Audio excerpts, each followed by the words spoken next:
Hello, members. We are about to start in a few minutes.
Good morning, good afternoon, everyone.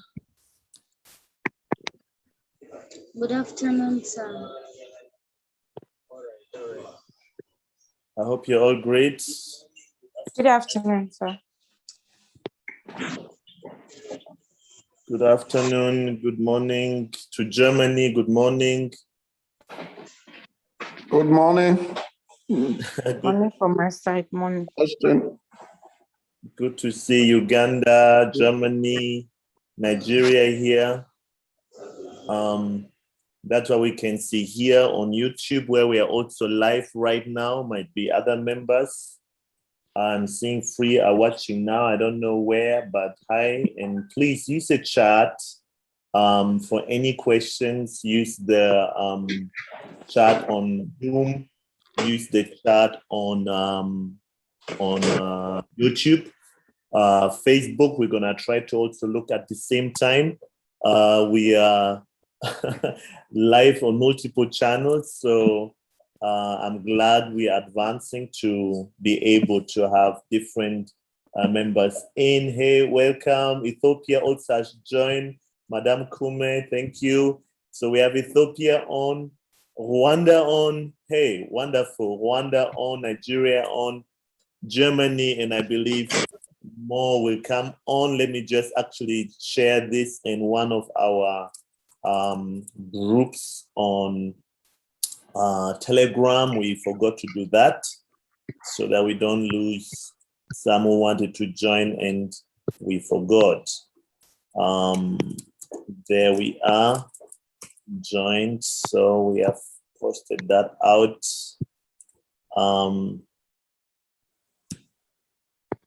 Wonderful. We might have more people joining us also from all types of channels. So please, any questions, just type them in the chat. We're gonna try to answer and address each and everything. I want to welcome everyone again to today's master class on blockchain, digital assets, and trading. It's a 5 days program, one of the rare one, where it's not only me talking. I'm actually gonna introduce to you different speakers who are all gonna come on today. With the first one from Sweden, Rwanda, and others joining in the next 4 days. To kick off, I want to check here my presentation is on. Wonderful. I'm having here multiple screens. Sorry for some jumps, but I hope we are, yes, we are good in. So let me see here, to kick off, the topic is so wide, blockchain, digital assets, trading. These are all heavy topics which are, each one needs to be digested separately. We've been talking about much in the last over 3 years, 4 years. If it comes to blockchain, we've been talking about digital assets, tokens, digital currencies, cryptocurrencies, and then especially brand new, what we have really come out with is trading cryptocurrencies at the level of professional, where we are comfortable enough to actually share it with every level to minimize risks and increase or maximize profits. So maybe short, what we have to show is a disclaimer. Number one, we are not a financial advisor. You really have to do your own research always, either on Twitter, etc. That must be clear.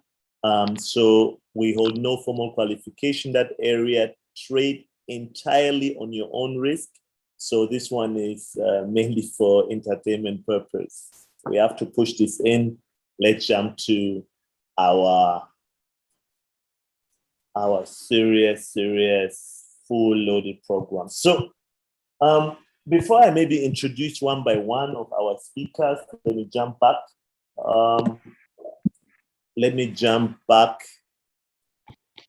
Oh, before I can even say anything, it does what it wants. That is the trouble with automation. So let me jump out here. Let me go here. So before we really jump in the speakers and the topics along the week, I really want to repeat a few things here. And thanks for those coming in. Say hi at least either on the YouTube group, where you're from, where you are, so we know how many countries are on, who is listening, what questions you have. Utilize the chat either on Zoom or best on YouTube. I'll try to have another Facebook. Let me just tap in just a second. So I also have Facebook on, because it's important to us that we can grab all your comments and questions, etc. Let me see if I can do that right quick. No, let me continue here. One of the team members will look into Facebook questions and bring them to my attention where they are. Today we're on all screens. And as I see across the globe.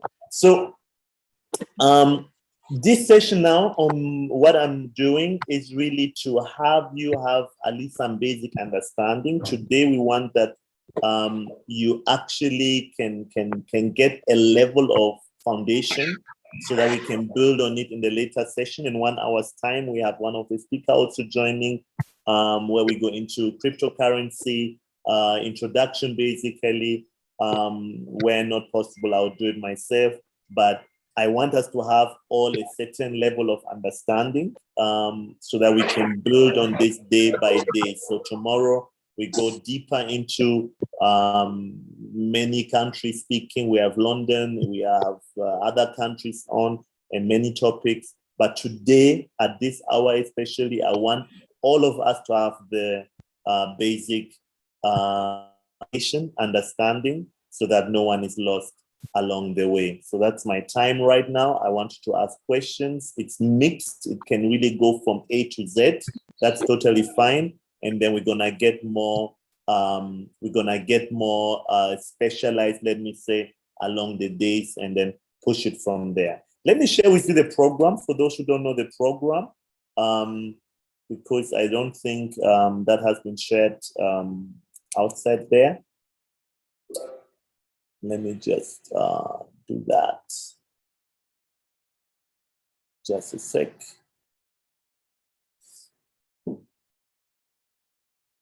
It only can be of seconds.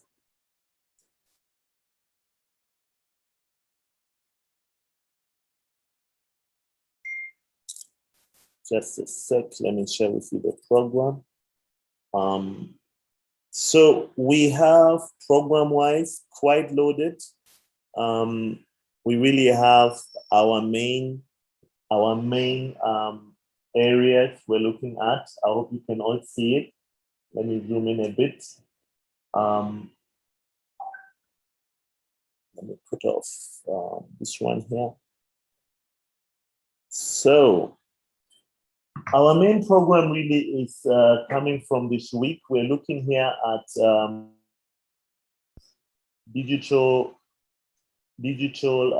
assets, cryptocurrencies, and blockchain ABC. That is really today to have the A and B and C in the areas of our weak foundation that we build it up to date with. Tomorrow, we really want to go a bit more into overview of policies, real world applications, and demonstration. It has a little bit changed that we actually gonna have some speakers also introducing some wider topics in what's currently going on type of communities and really overview in different countries of some projects, as I said, going on or things which are being built. We're still going to have time for our demos. It's a must there. And then on Wednesday, that will be after lunchtime, that will be really now introduction to cryptocurrency trading. That's really how to set it up and so on and so forth. It's advanced, but that's why we're building the foundation before. So here really we're talking about understanding the platforms, future trade, derivatives, and then spot trading. We really go here into details. That is introduction on Wednesday, and then Thursday we really are on trading. Focus 100% on trading alone. That is a paid workshop. So for those that have not signed up yet for it, time to do it. And then on Friday, we want a review, basically summary over the week. What did we do? What has been understood? What has not been understood? Really to make sure that everyone leaves with an understanding of the technology to be useful in any industry they're in. If you're in the industry and supply chain, you understand what blockchain can be utilized for. You understand which risks you understand to at least do some estimate. Is it even useful in your industry or not? Because not every color can paint the best picture. Sometimes you have to add the one or the other. So that's on Friday, and then we have the networking type of it. So giving back to our community, we have decided to at least set the first 2 days completely free. Everyone can join, even introduction. We're gonna have part of it also for everyone live, like right now. Thursday is completely in class here. We have here, I think there are 30 seats, fully functional. Computers are set. You can really come in, sit here at the ICT ministry and go from A to Z when it comes to trading. So that is from Wednesday after lunch and whole Thursday, as I mentioned. Friday then speaking to the experts who are around online or present. So when we look a bit more into details, we actually have way more here. Our program changed a little bit today because of different modalities, but we are here. We're not leaving anything out. So if we look at Monday, we're still picking it up.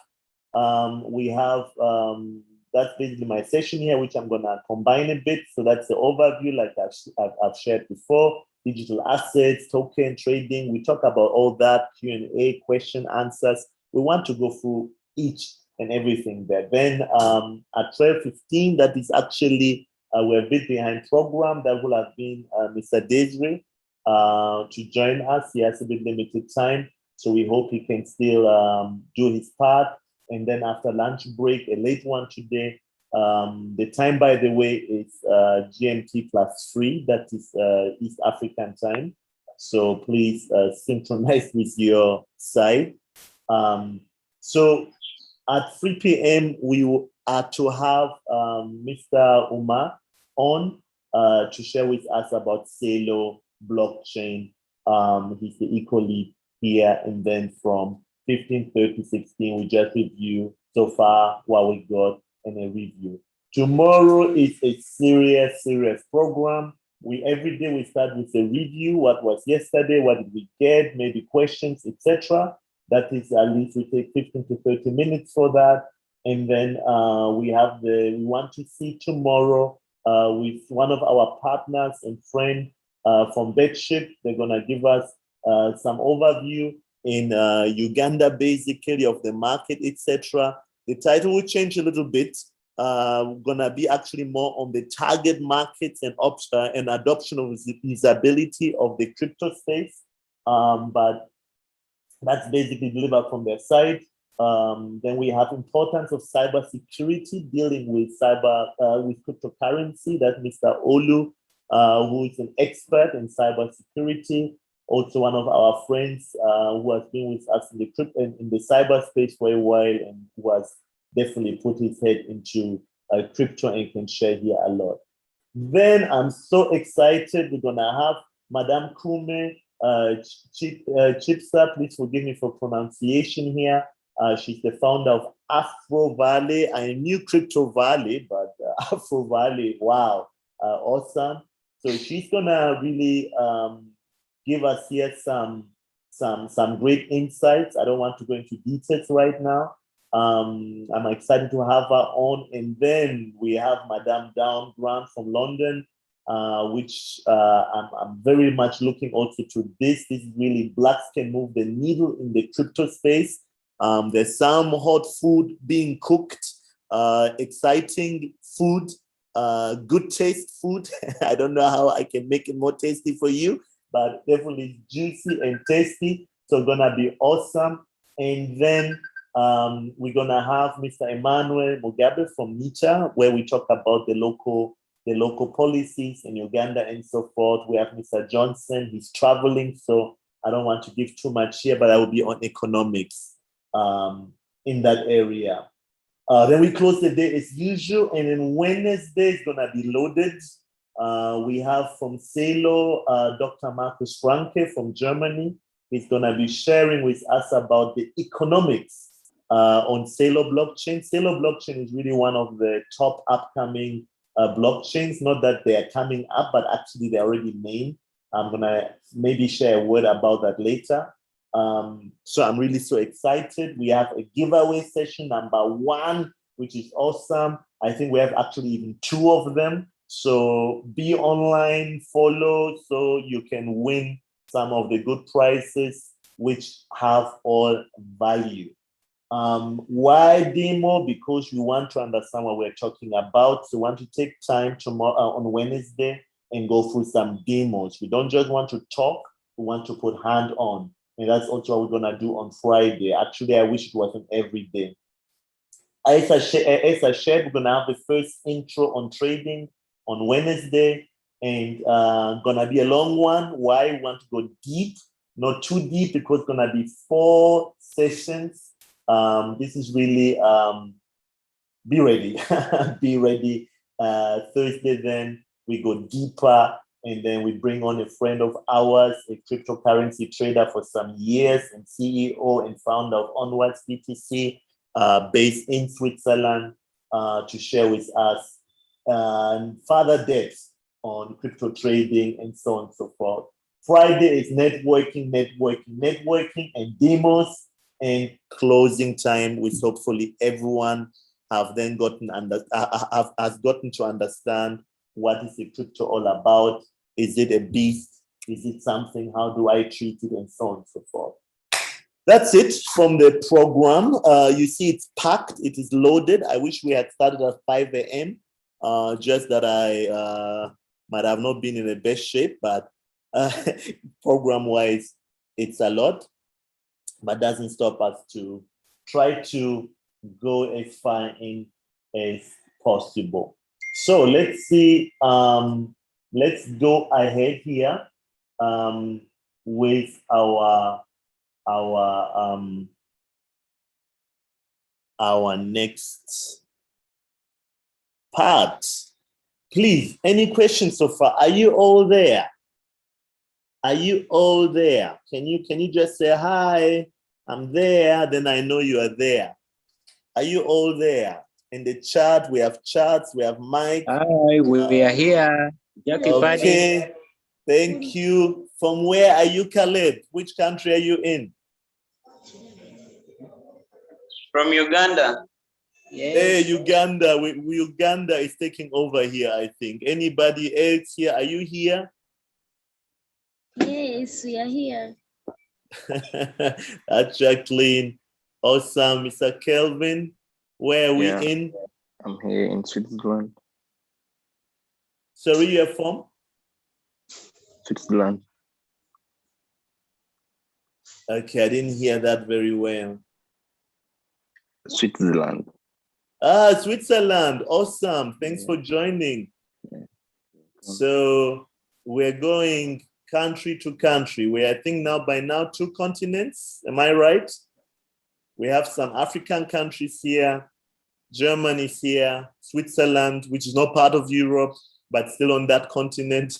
So Awesome. So please, any questions, be free to ask. Don't hold back. What I can't answer, I will forward to our amazing lineup I'm going to talk about right now. So B2Big is, I think I'm going to share more about B2Big later, but let me go to the different personalities we have on. I need to stop my autoplay here. It's a bit too fast. Sorry guys, but I want to go step by step and not speed anything here. I think you can still all see my screen. Am I right? You see all my screen? Well and clear? Do you all see my screen? Yeah. Okay, so let me Yeah. just see myself here. Okay. Awesome. Well, to my personality, for those that have not yet had a chance to meet and see,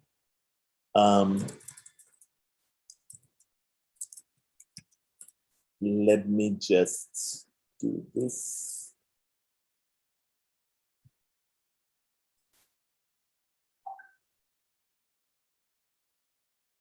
Okay, I want to make sure I'm seen. So, well, I'm Michael Chiberu, CEO from B2Big. I've been in the industry a little bit. Africa, Uganda, Swiss, German, been running in multiple African tech initiatives, in fintech especially, and cybersecurity space for a good while. Been a forerunner in the Bitcoin blockchain space, cybersecurity, cloud expert over 15 years now. My business experience is really been much in Europe, been lately in Switzerland for the last few years, and now for quite a while also here in Africa. And I'm one of the founder and being the vice chair of Blockchain Association Uganda. African Token Lab is looking at tokenization in Rwanda, and director of Umbrella Kids, where we want to impact our environment, the children in the tech space, and them knowing who they are. And also in ministry when it comes to biblical teaching or ethos. Well, milestones has really been setting up different businesses in Rwanda, Uganda, Nigeria, Zambia, and Switzerland. I've been working for international banks, or bank when I say here, that is Deutsche Bank and stock exchange, etc. Been in the financial area, been working a bit there. Supply chain has been something that really interests me a lot. Energy provider I've had a chance to work for one of the biggest player in Europe, building for them more or less version 1 blockchain when it was yet ADFACT is basically one of the communication protocols there. And then I've been in the market research when we really talk about big data, which was very exciting for me. So that's my personality. Let me jump to more others, which are also on our screen. Now I have to navigate a bit different.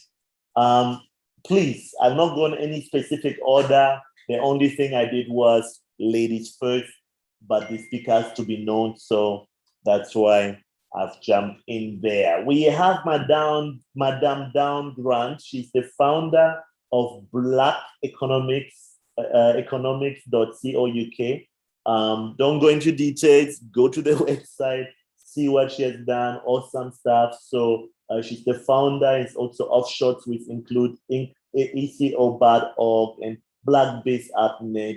She's been in the space for a while. She's a tech person in the economic space. She is clued up on what's going on with crypto world, encourages the African diaspora to be fully informed, keep up with new developments, and ensure they have digital assets, whether in coins or NFT, non-fungible tokens. She'll be speaking tomorrow. I'm so excited to have her on, and so many other great speakers. So make sure you tune in. You stay tuned in, not only then, but even now, to get great content. Then we have Madame Kume Chipsa.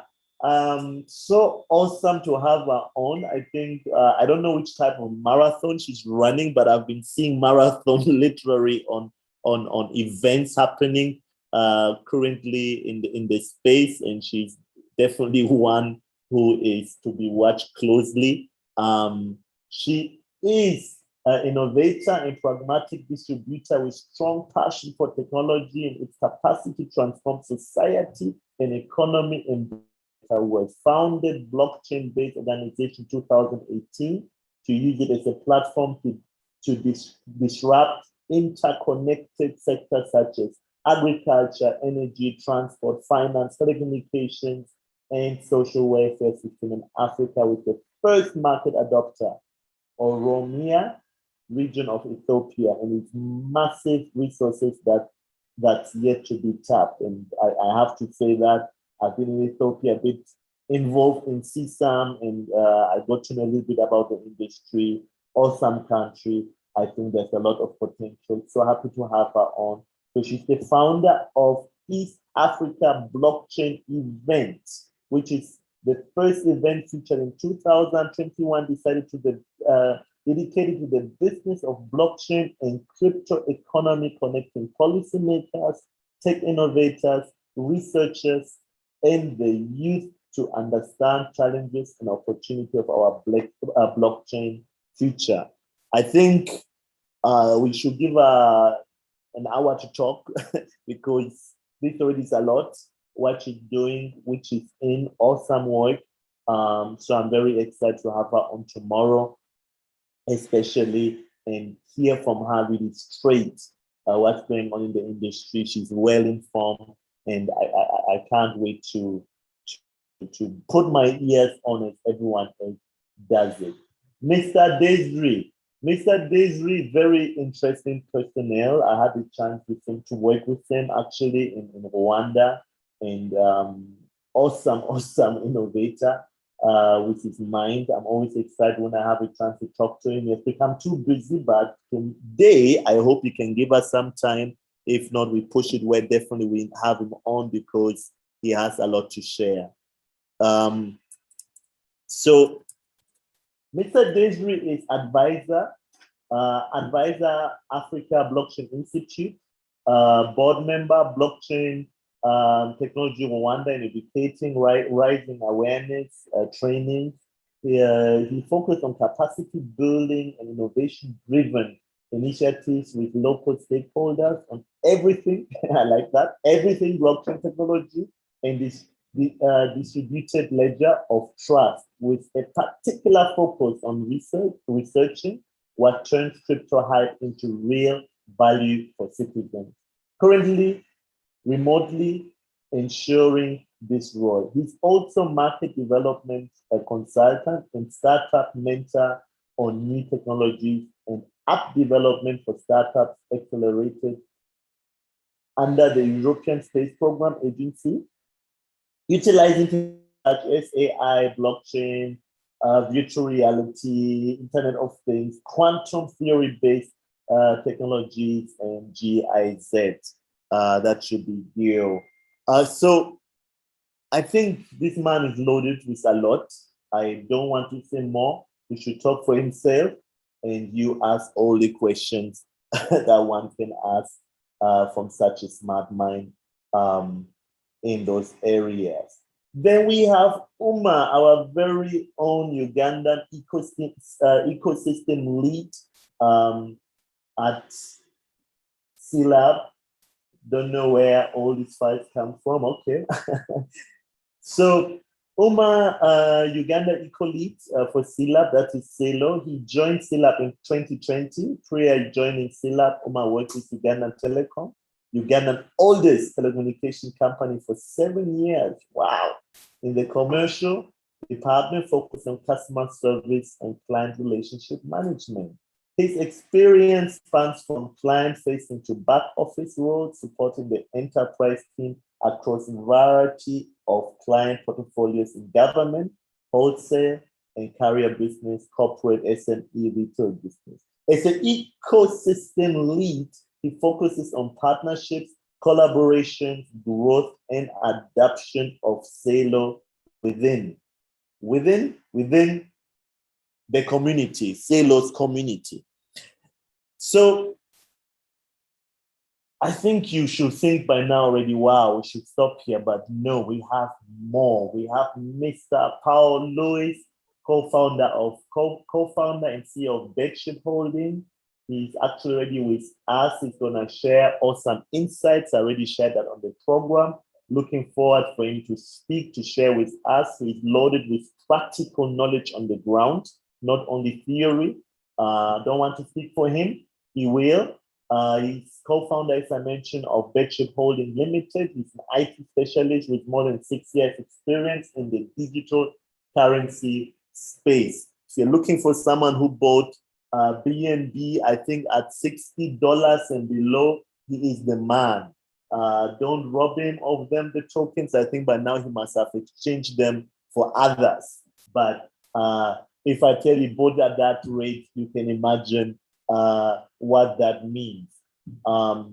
So I'm so excited having him on. He's also one of our partners when it comes to the Pundi ecosystem. I don't want to say much more here. He will share, and we will only jump in when he leaves us a comma to then go to the full stop. So then we have Mr. Olu. Mr. Olu is Managing Director of Logic Technology Solutions. Olu is Managing Director of the basically do ICT service provider based in Kampala. He's a lover of all things techie and believes that its utilization can help being about many positive and negative. It's all about the user. I like that. Some IT people say the problem actually you have is between the keyboard and the screen, or the table and the keyboard in front of the screen. So we need to utilize, understand technology to use it for the better. I like that. He has been in the tech space for over 20 years. He's way more superior.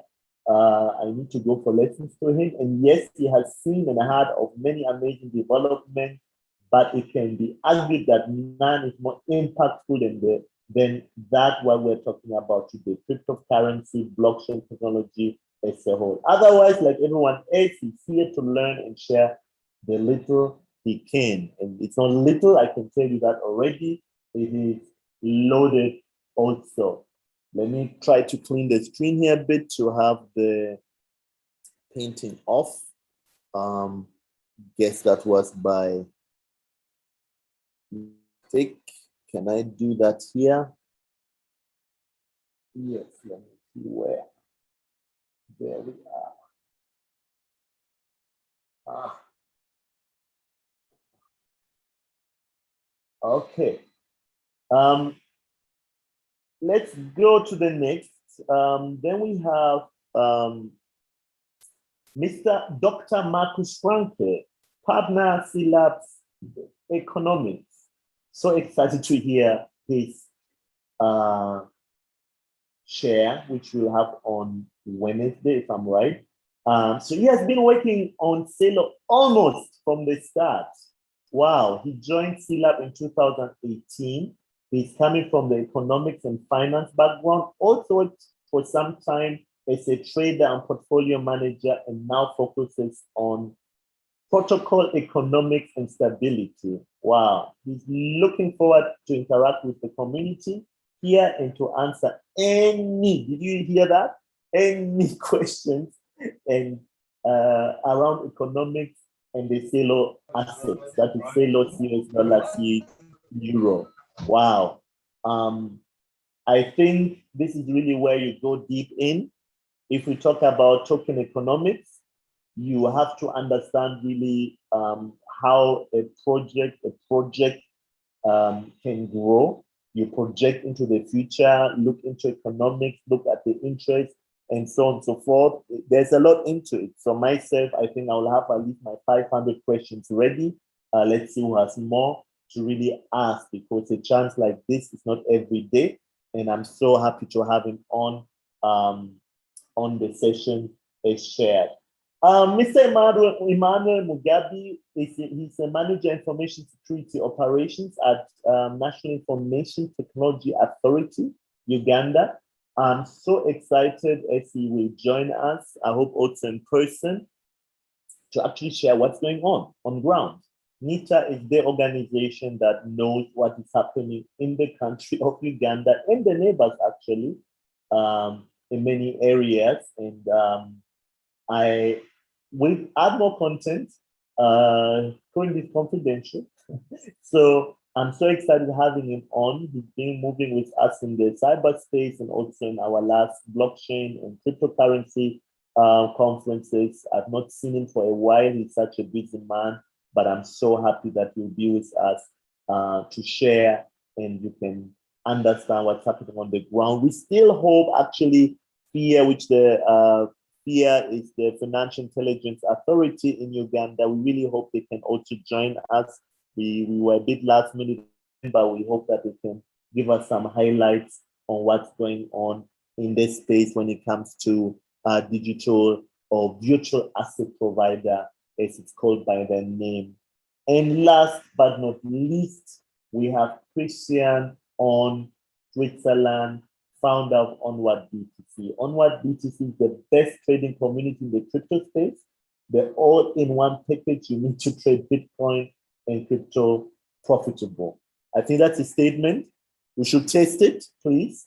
Let him come on board and we enter exactly and find out what the statement says here. I'm excited having him on. Very busy man, so he will be on with us on Thursday for a good while. I think I've given you now the highlights really of what we're expecting today, the rest of the week.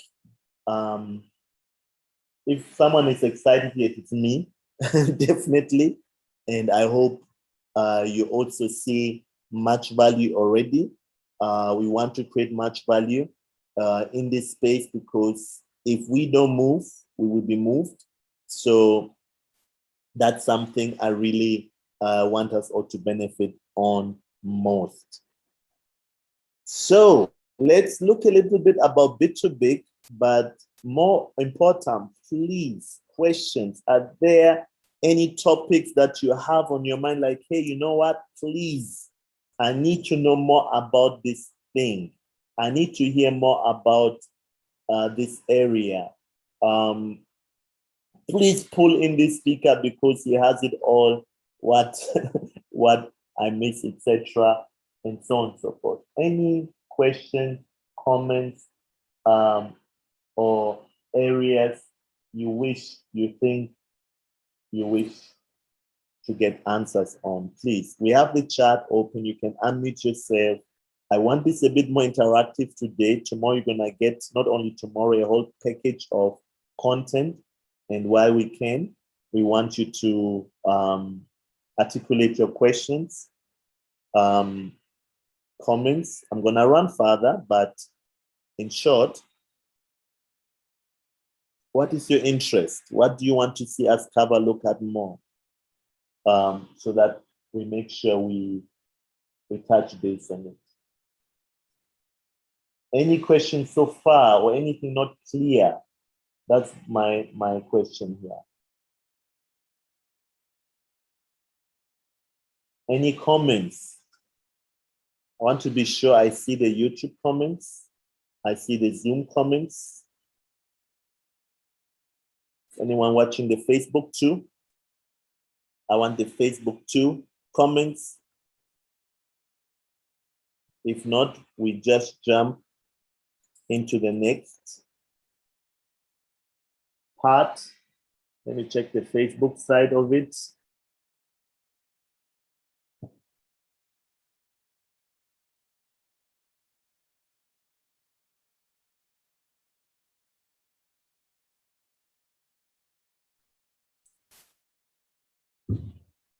I'm looking at all channels to make sure we are together. So don't see anything yet, question-wise. Awesome.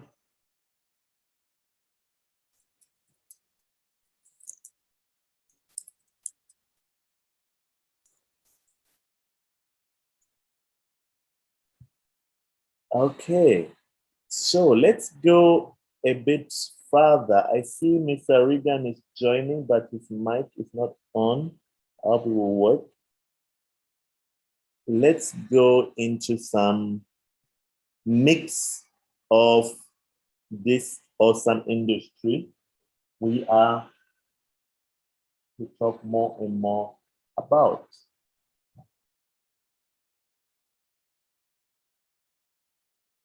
Here we are.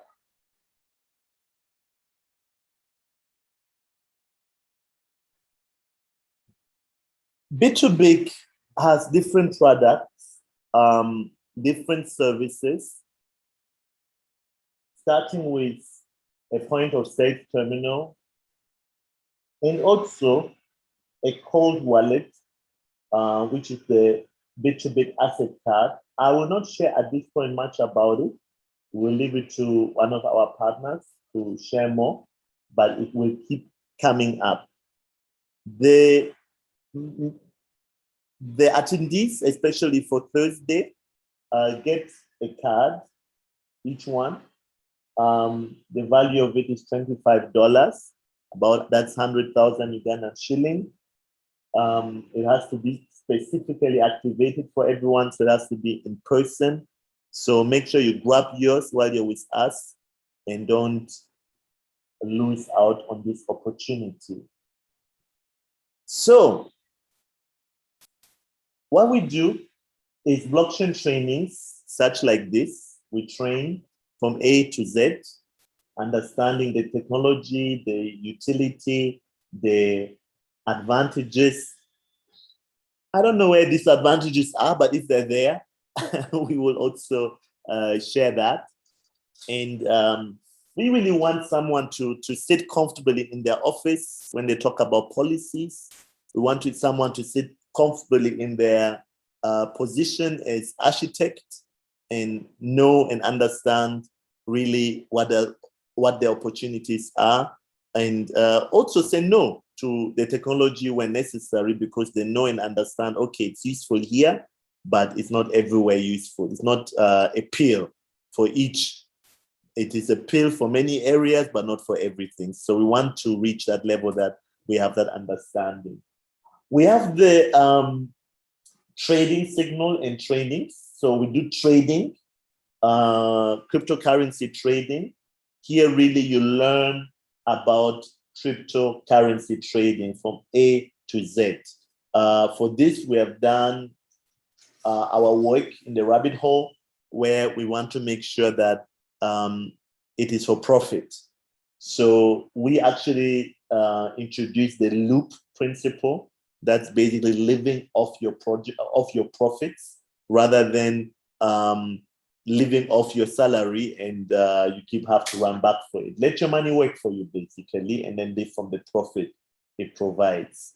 Market has been totally crazy in the last 1 week, but we're going to talk about it more.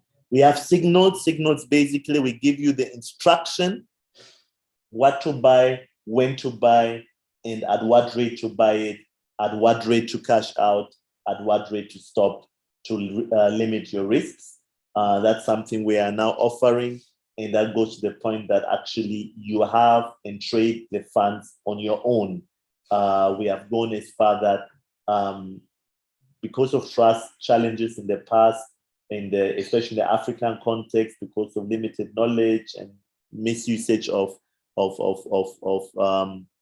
misusage of the knowledge of people, we have adopted to really make sure that we do what advances people best, and that is training you, allowing you to do it on your own with our support that we have, and then a lot of training material around it. I think this one can be overjumped. That was our announcement for the event upcoming. one of the areas I love to talk about is the DeFi space. That's the decentralized finance. It's picking up fast.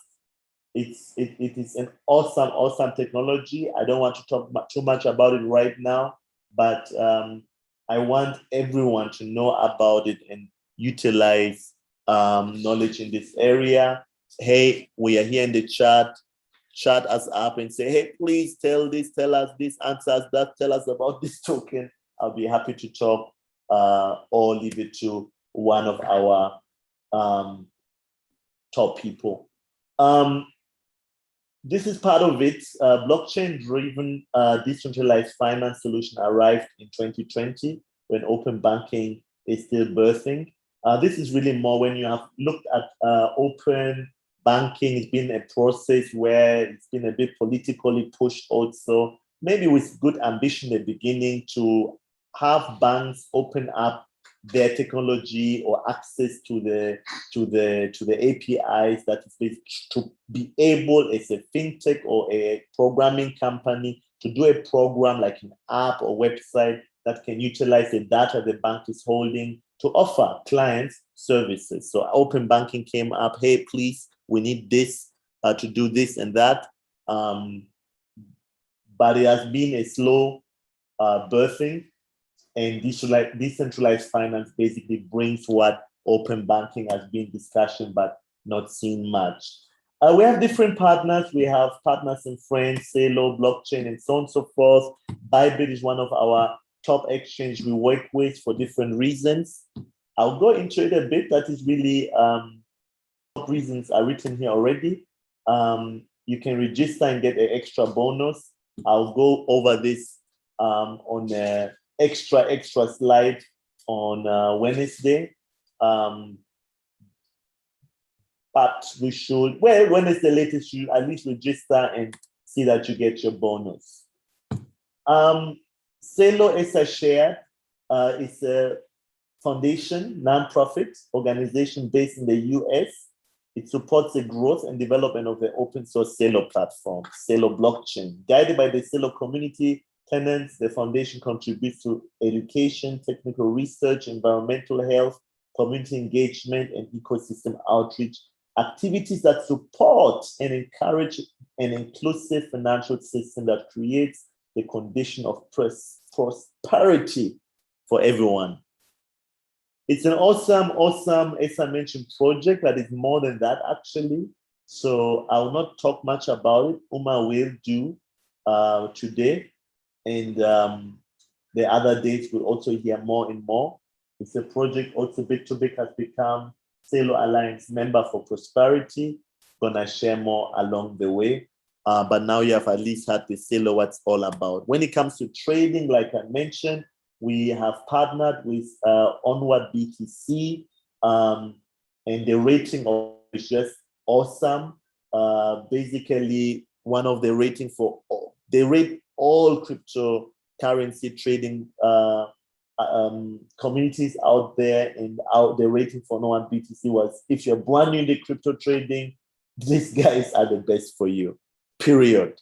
So if you're experienced, if you're new, there's no other place to start. So we work together. I'm part of Onward BTC team. Awesome work is done. We have awesome work within, as I mentioned, Christian already was gonna speak also on Thursday. He's responsible for the boots, that is basically automated trading. And it's the founder of Onward BTC. We have Nikas, who is on swing trades and technical analysis and VIP videos, top rated and top content in education and so on and so forth. We have yours, who is on the marketing side of it. And then my own, it's I do the scalping and short, basically signals, technical analysis and VIP videos. It's a very good growing community. Huge potential, and so far I'm excited that we have the opportunity to actually have this also in the African context. Most of such groups don't have much educational, which can be a big challenge. You cannot ask someone directly with fast response.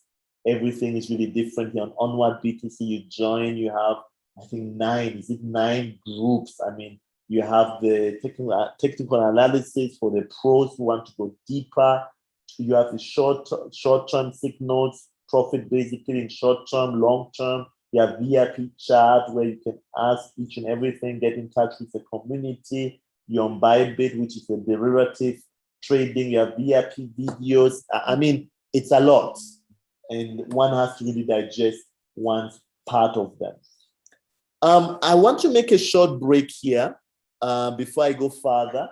And our next topic will be a bit more into trading. But before I go there, I just want to ask around which areas are you interested to get foundation on today so that we can build on it the next days.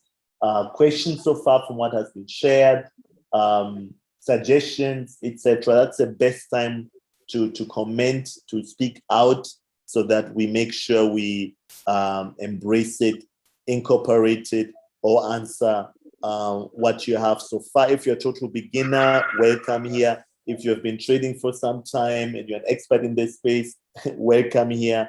I think it's a good mix here and good content here, but it is you to tell us, are we on the right path? Are we together?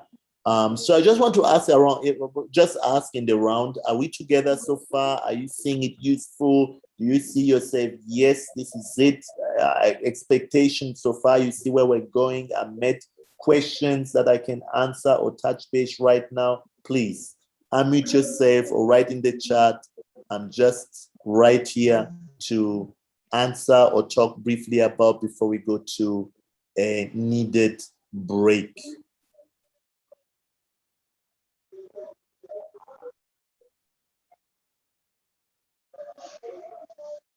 Any question, comments so far? Kelvin, Nusiata, I see name here. Omar, Regan. On my side, not really. Okay, how is the speed so far? Is that okay? Yeah, everything's good. Okay, awesome. Thank you. Esau.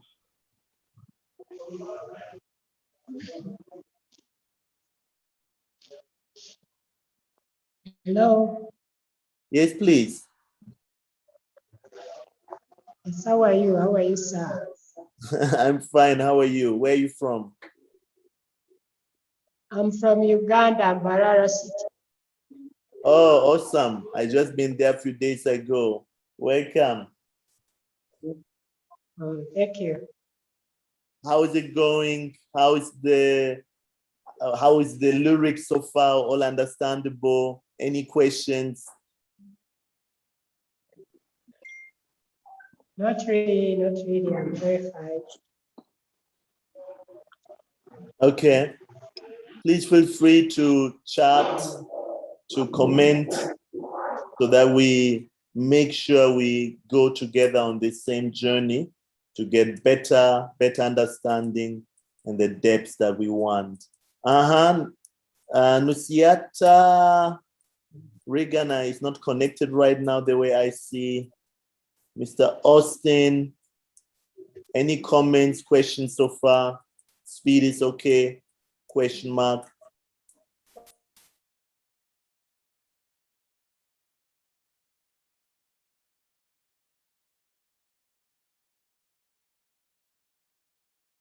Everyone is mute, quiet, okay. On the YouTube channel, any questions, comments so far? Hello.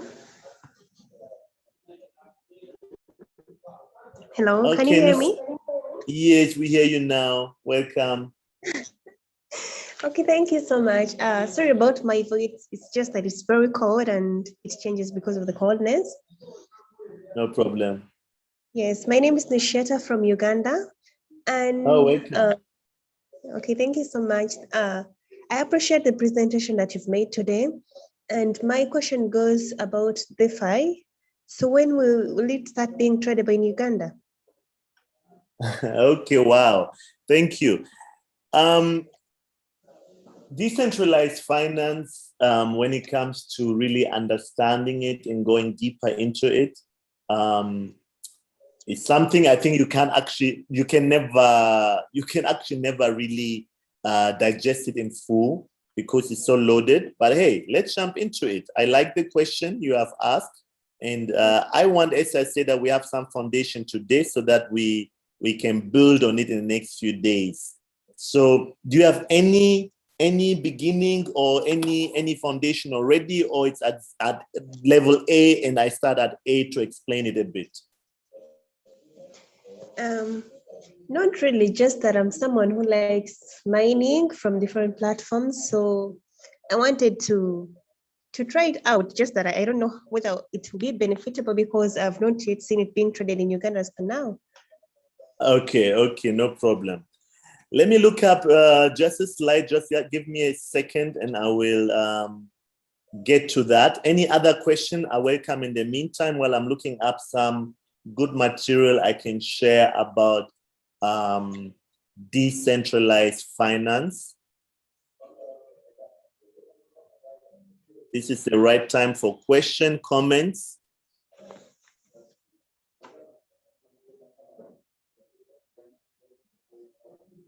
While I'm looking this up.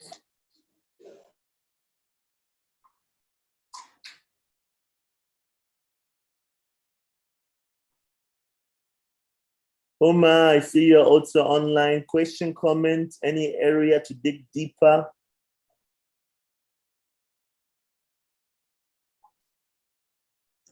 Okay, can I say something else? Sure. Well, I'm really scared because BTC is really going down as of now. What are we going to do for that case? Sorry, can you rephrase the question or speak a bit up? Okay, my worry is BTC is going down as of now. Okay. It's going down at a high rate, yes. So do we have other options whereby we can add in more effort? Okay, when you say it's going down in effort, what do you mean by that? Okay, do you have other plans whereby we can put much effort in other Cryptocurrencies? Yes, apart from Okay. But did you check on the market today? Today I've not yet checked. I last checked yesterday night. It will be better you check first before. Okay, let me check. No problem. Yeah, okay, just saying.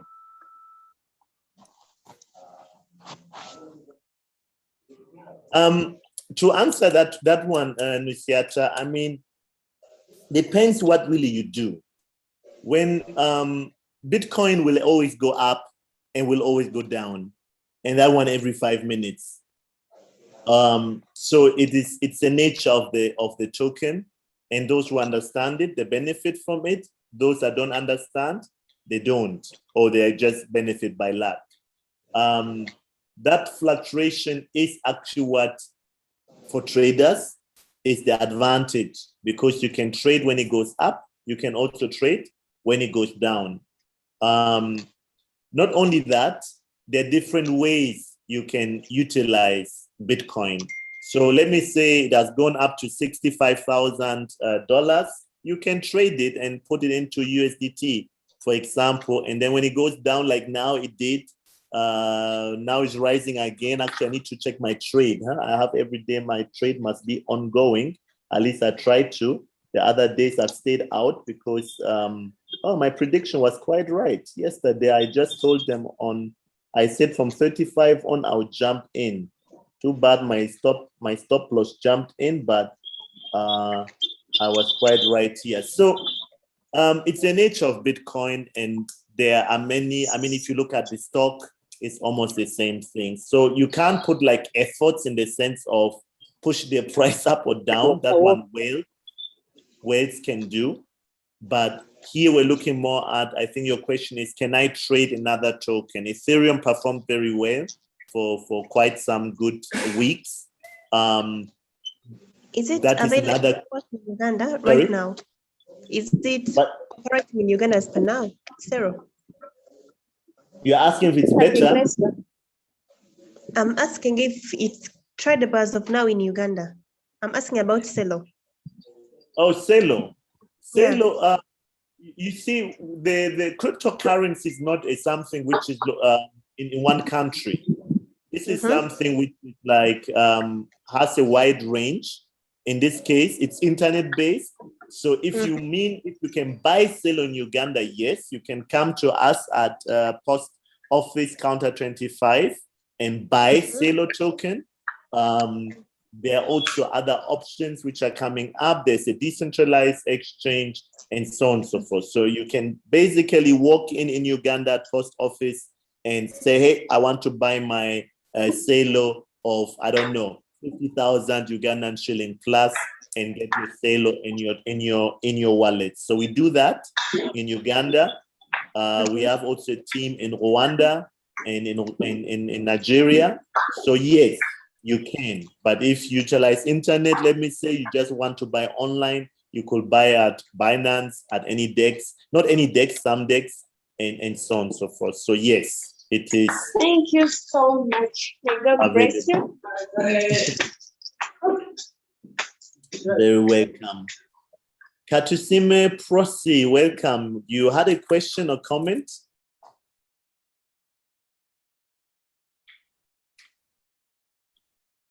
You are mute if you are saying anything. Sorry for calling you out. Just want to make sure we have everyone on. Okay, so let me jump briefly to DFI and then we make a break of few minutes when I'm also checking on some other, on our next topics, basically. So let me see here. I have some do I have it here? Okay, I'll just do freestyle. If we talk about decentralized finance, we're really talking about basically blockchain. When we talk about blockchain, let me go there. We are talking about removing the middleman. So removing the middleman has different advantages. Number one is cost, and one of the areas is trust. So the different advantages in actually dealing with what you want to deal with directly without someone in between. So DFI, really, we're talking about decentralized finance. Just imagine a bank in a computer with the best advisor possible, speaking in your interest and working for you 24/7, never sick, and optimizing your portfolio.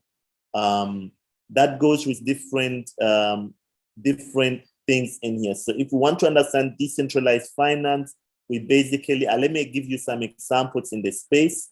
We, for example, have lending. You take your money that you normally keep on the bank that does not work for you really very well. You put it into a system, let me call it a smart contract. And that system now can borrow your money to someone else, but has different parameters to check and ensure that it is not a loss here. While your money now is given to someone to work with, he is doing something, hopefully what that is creating value, and you are paid interest. One of the areas, for example, is staking. You take your token that you have bought, give it to someone who is working with it, and he pays you an interest of that money or the tokens that you have given him. One of the area maybe you'll be doing voting because it's a token to use voting, governance, etc. But it can go much further than this. We have, for example, yield farming. This is when you take a token, put it into a system, and as I mentioned, the system works for you and pays you out either the same token or a similar token.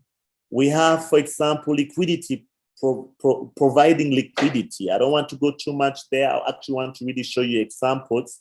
I was looking up for one of my presentation on it, but I can't see it right now. No worries. So yield farming is one of the areas where you earn interest rate by putting your tokens to work. That's one of the area. I mentioned lending. Then there are others whereby governance. The system has to run by voting, for example, by some people giving yes, let's add this feature, no, let's change this, let's do this betterment, etc. They need power. How do they get the power? By buying the token. If now you borrow them your token to work with, and they earn by it, for example, they pay you back a share. That's another example. There are other examples now growing more and more, whereby, for example, so many projects are out there now where you stake your token. Staking really means you basically give it to someone again to trade with it or to provide liquidity, and the system pays you back for doing so because you invested money and you provided the material someone else is working with. Here you get, as I mentioned, a percentage back, and some project goes as 300% annual profit or return that you can get on the token. The application that can simplify the whole process, I myself have used, for example, in some of the trainings I've shown, I've used Exodus, which just simplifies the process very well. But I also use others directly on the platform. Right now, Cake, I don't want to mention too many names, but there are different projects out there which are very promising. Basically, you invest $300 and 10 years down the road, if you calculate it, it can actually turn to almost $1 million, more or less. Then there's, the list is endless. The list is endless here. I really want to show some examples, just that right now, you hit me where I did not have it ready, but still, let me look at this one. We actually have a presentation here. We have another one here. Let me just go through it, show you some examples, and we end it there. 5 minutes, we are off it. Let me see, can I share it? There we are. Okay, so like I mentioned, one of the application, and here are some URLs I can share in the group. So one of the things here is, for example, the staking rewards. You stake the token and you get rewards for it. How does it work? Celo, for example, is one of it. Ethereum is one of it. But I will not go there much right now. That one I've given you already is really a bank working for you 24/7, like I mentioned. Let me look here. No, I don't have more examples. Yeah, why not? Okay, sorry. I thought this had a bit more. Let me show you. So staking I've explained to you, but I want to give you a bit more. Let me see. No, I will talk about it. Let me put some slides together now that you have asked for Wednesday. That's the best time to do so. And we just run an example like that. Myself, I'm running currently on some. I could just share. We look at it together, and that makes you also understand better when you have seen it, rather than just talking about it. I think I'll stop here. So, Shama, welcome. I'm seeing new names here. Welcome. We have been running through some intro. Some questions have been asked about DFI. I'm not the top expert on DFI, though it's an area I always study, and I do the one or the other action, but not my daily doing. Let's have a short break here of 15 minutes while I'm clarifying also on something, and then I'll be back and we'll be talking about trading, just brief, very brief, foundation building, and likely also about cryptocurrency. Let me talk to one of our presenters if you can come on. If not, I'll take it up myself. Just let me mute myself for 15 minutes and we'll be back soon. Thank you.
We'll meet, you know. Okay.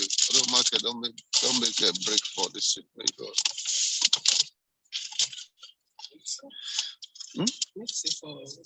Bitcoin now. You don't take break for 15 minutes now. We'll come back.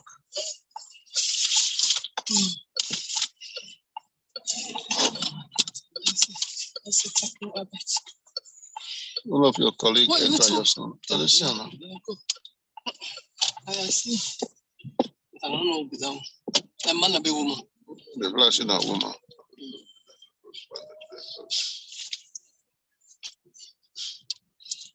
The palm man for Bob Inter. You're not Bob Inter, the long set.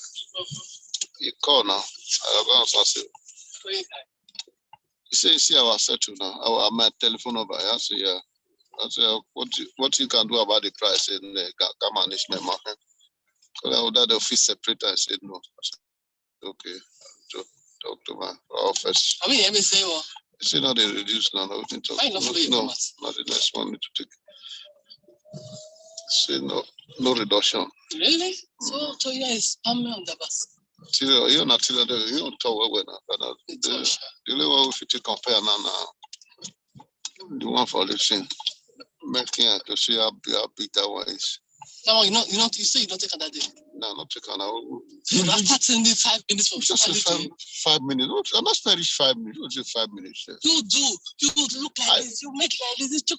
You know, good take. My camera, I don't know what to do. I said, they clear, so I need to take out 3 tests. So no matter if I need to. Now me, I go there. Also 300 euro. I'm going to take the price. 330 is something that was the price. 335. It was also not too over long. Not so much now. It was also not too over long. We don't measure that. We don't measure that. Yeah, measure that. It's not a picture. Only to say how much per year now this one? 295 now.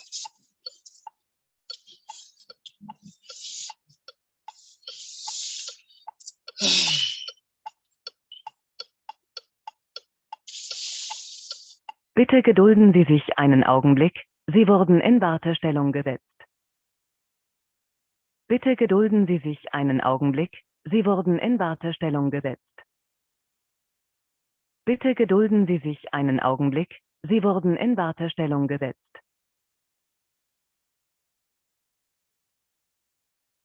Bitte gedulden Sie sich einen Augenblick. Sie wurden in Wartestellung gesetzt.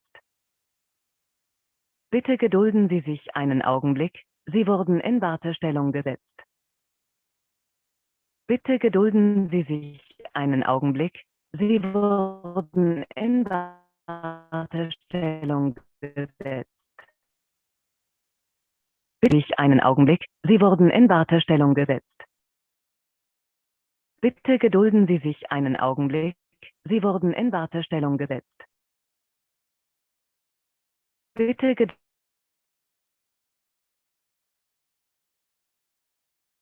gedulden Sie sich einen Augenblick.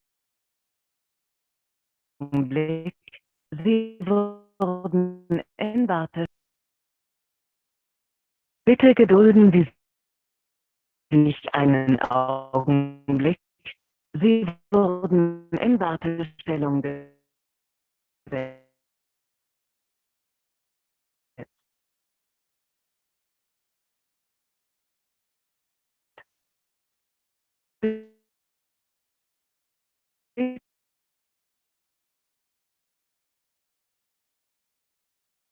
Bitte gedulden Sie sich einen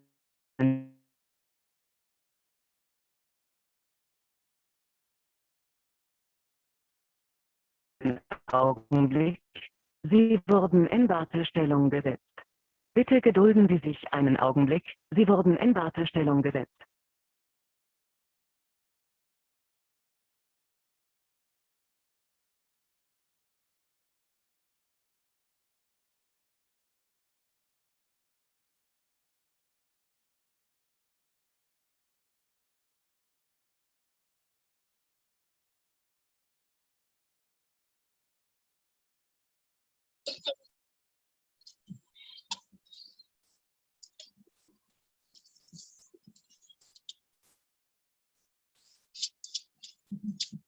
You get the number and I provide them. I take call. No, get the number now. Yes.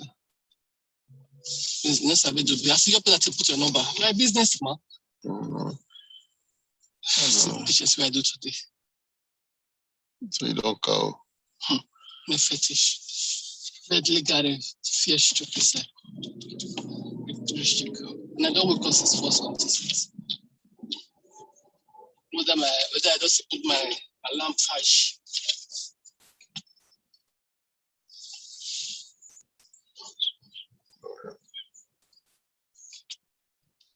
What did the market on the top with this thing? No market day. Bitte gedulden Sie sich einen Augenblick. Sie wurden in Wartestellung gesetzt. Bitte gedulden Sie sich einen Augenblick. Sie wurden in Wartestellung gesetzt. Bitte gedulden Sie sich einen Augenblick. Sie wurden in Wartestellung gesetzt.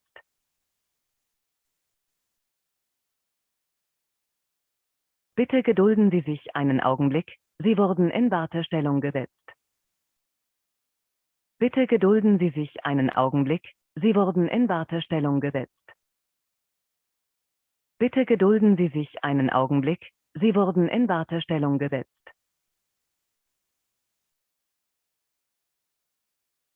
Bitte gedulden Sie sich einen Augenblick. Sie wurden in Wartestellung gesetzt. Bitte gedulden Sie sich einen Augenblick. Sie wurden in Wartestellung gesetzt. Bitte gedulden Sie sich einen Augenblick. Sie wurden in Wartestellung gesetzt.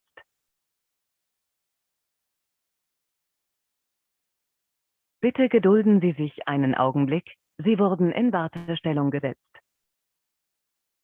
Bitte gedulden Sie sich einen Augenblick. Sie wurden in Wartestellung gesetzt. Bitte gedulden Sie sich einen Augenblick. Sie wurden in Wartestellung gesetzt.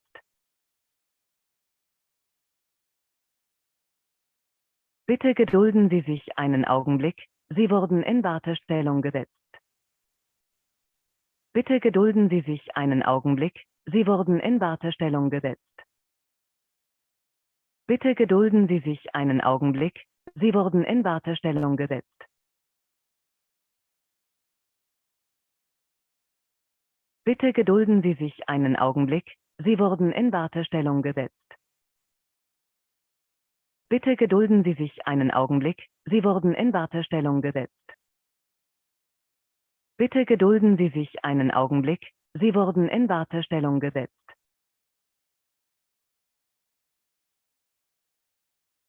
Bitte gedulden Sie sich einen Augenblick. Sie wurden in Wartestellung gesetzt. Bitte gedulden Sie sich einen Augenblick. Sie wurden in Wartestellung gesetzt. Bitte gedulden Sie sich einen Augenblick. Sie wurden in Wartestellung gesetzt.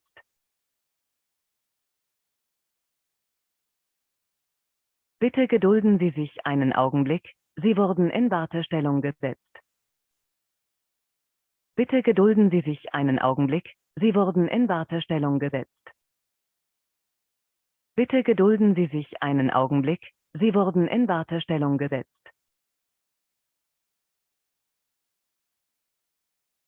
Bitte gedulden Sie sich einen Augenblick. Sie wurden in Wartestellung gesetzt. Bitte gedulden Sie sich einen Augenblick. Sie wurden in Wartestellung gesetzt. Bitte gedulden Sie sich einen Augenblick. Sie wurden in Wartestellung gesetzt.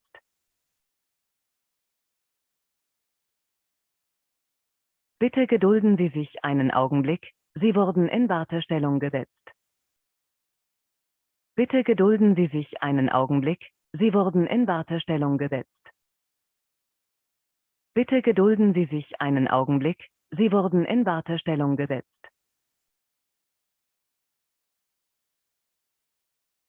Bitte gedulden Sie sich einen Augenblick. Sie wurden in Wartestellung gesetzt. Bitte gedulden Sie sich einen Augenblick. Sie wurden in Wartestellung gesetzt.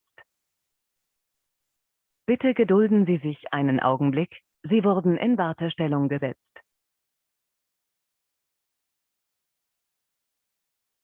Bitte gedulden Sie sich einen Augenblick. Sie wurden in Wartestellung gesetzt.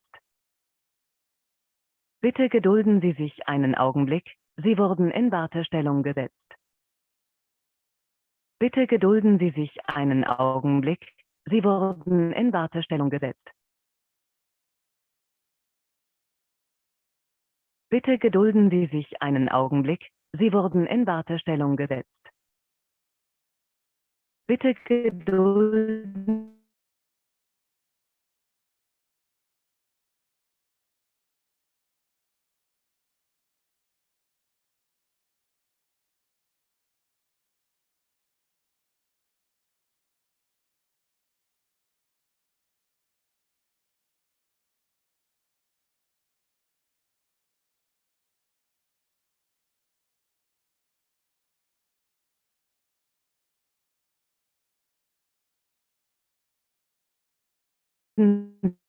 Sie sich einen Augenblick.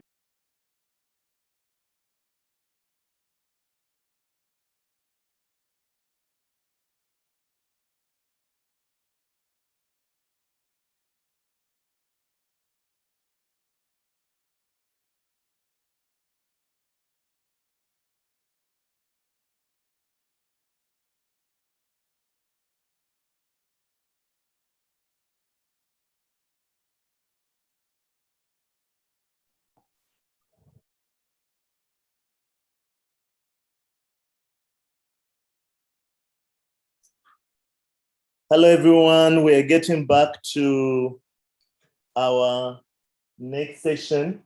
Our next session is getting exciting.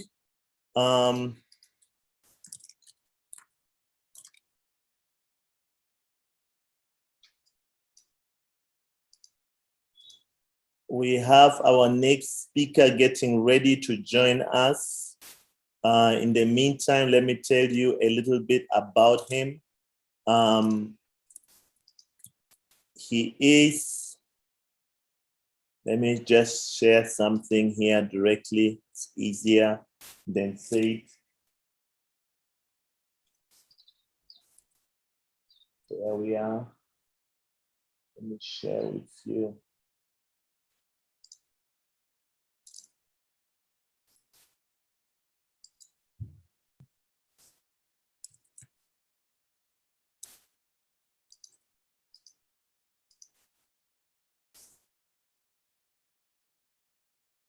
Yes, Mr. Desiree is our next speaker here.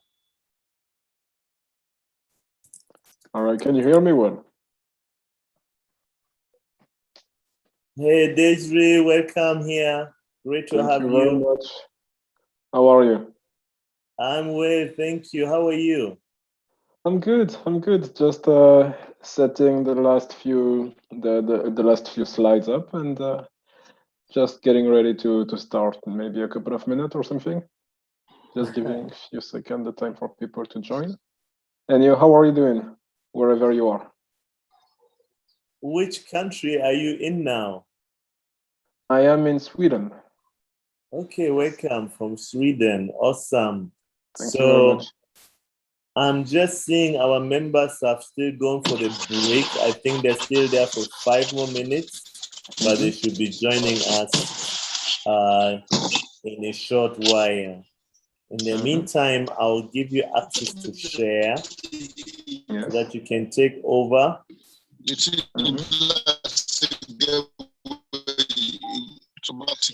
After some time, you come on by itself.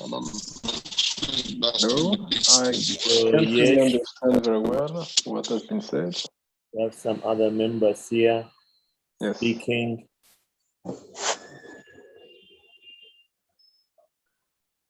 So,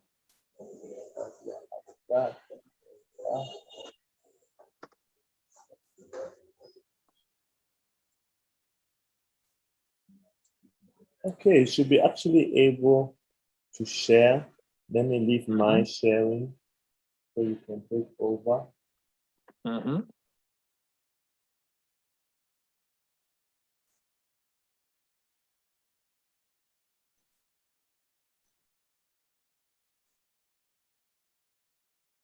Okay.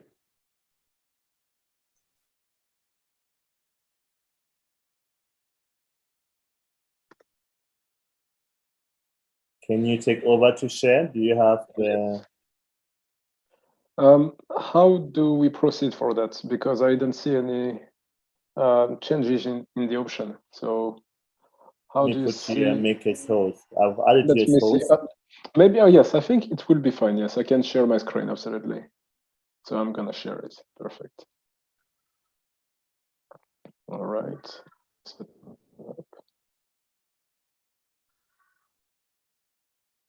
All right, I'm gonna share my screen. Give me a minute or something. Okay, good. So.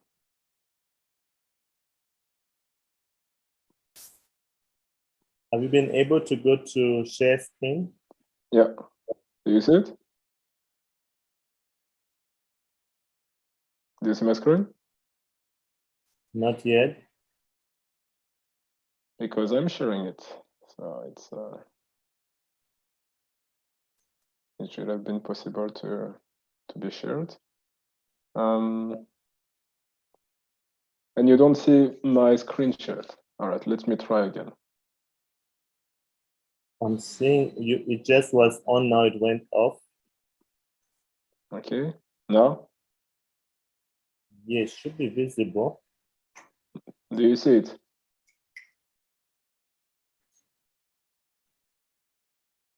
Not on my side. Because I'm sharing my screen now.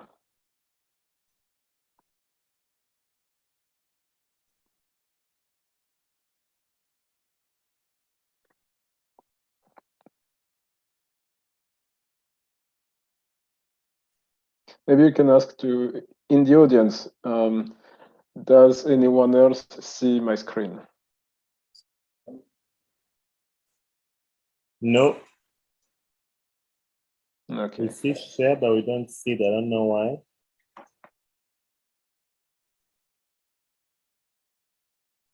I don't know why. Sorry for that. All right. And you're sharing your you selected the sharing option.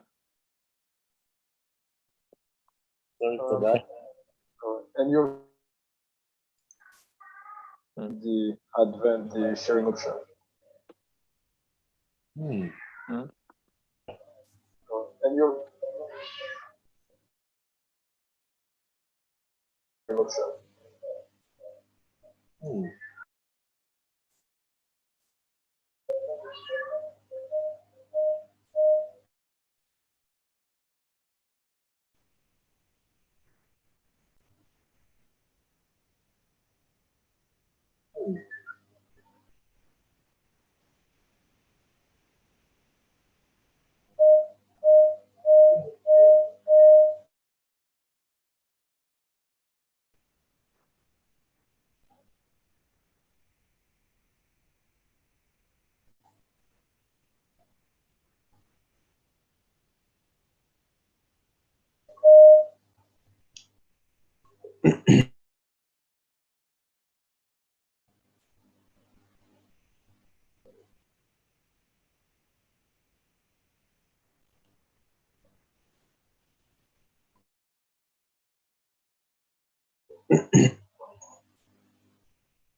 Can you try again? I just stopped sharing fully on my side. Maybe it should work now.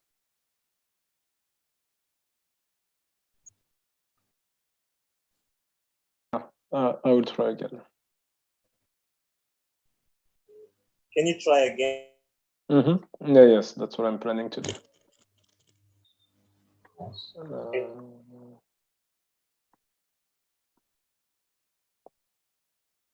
Do you Yes, see something anything? is starting here. Awesome. So you see it? Yes. Thank you. All right, good. So let's move on to the core of our discussion, because we've been spending a bit of time discussing it.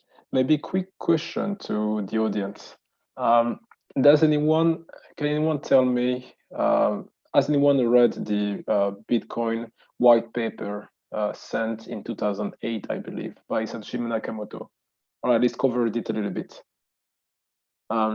You can speak up if you have any idea of it, because I cannot see when you are sending messages since I'm sharing my screen.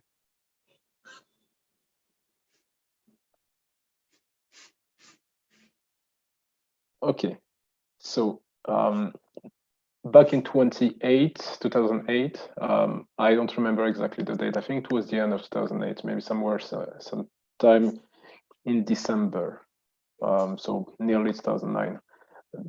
Someone sent to an online messaging platform message saying that he or she has been working on a new way to perform digital money transaction in a true peer-to-peer electronic way that enables participants of the same network to exchange some money in a secure manner, which was back in the day something that was unseen, especially at the scale that this person was pretending that it will be happening, because the biggest challenge that until then was faced was that you had the risk to have, for example, something we call double spending on the peer-to-peer network, or some other challenges in terms of security of the transaction, verifying the authenticity of the transaction, and some other factors that made that, though the technology that is behind Bitcoin existed before that person who signed the message by the name of Satoshi Nakamoto created this network, no one until him, her, or this group of person has been able to put these different pieces of technology and computer software together to realize a truly decentralized platform that enables digital transaction on a peer-to-peer network without requiring the intermediation of a middleman or a central authority.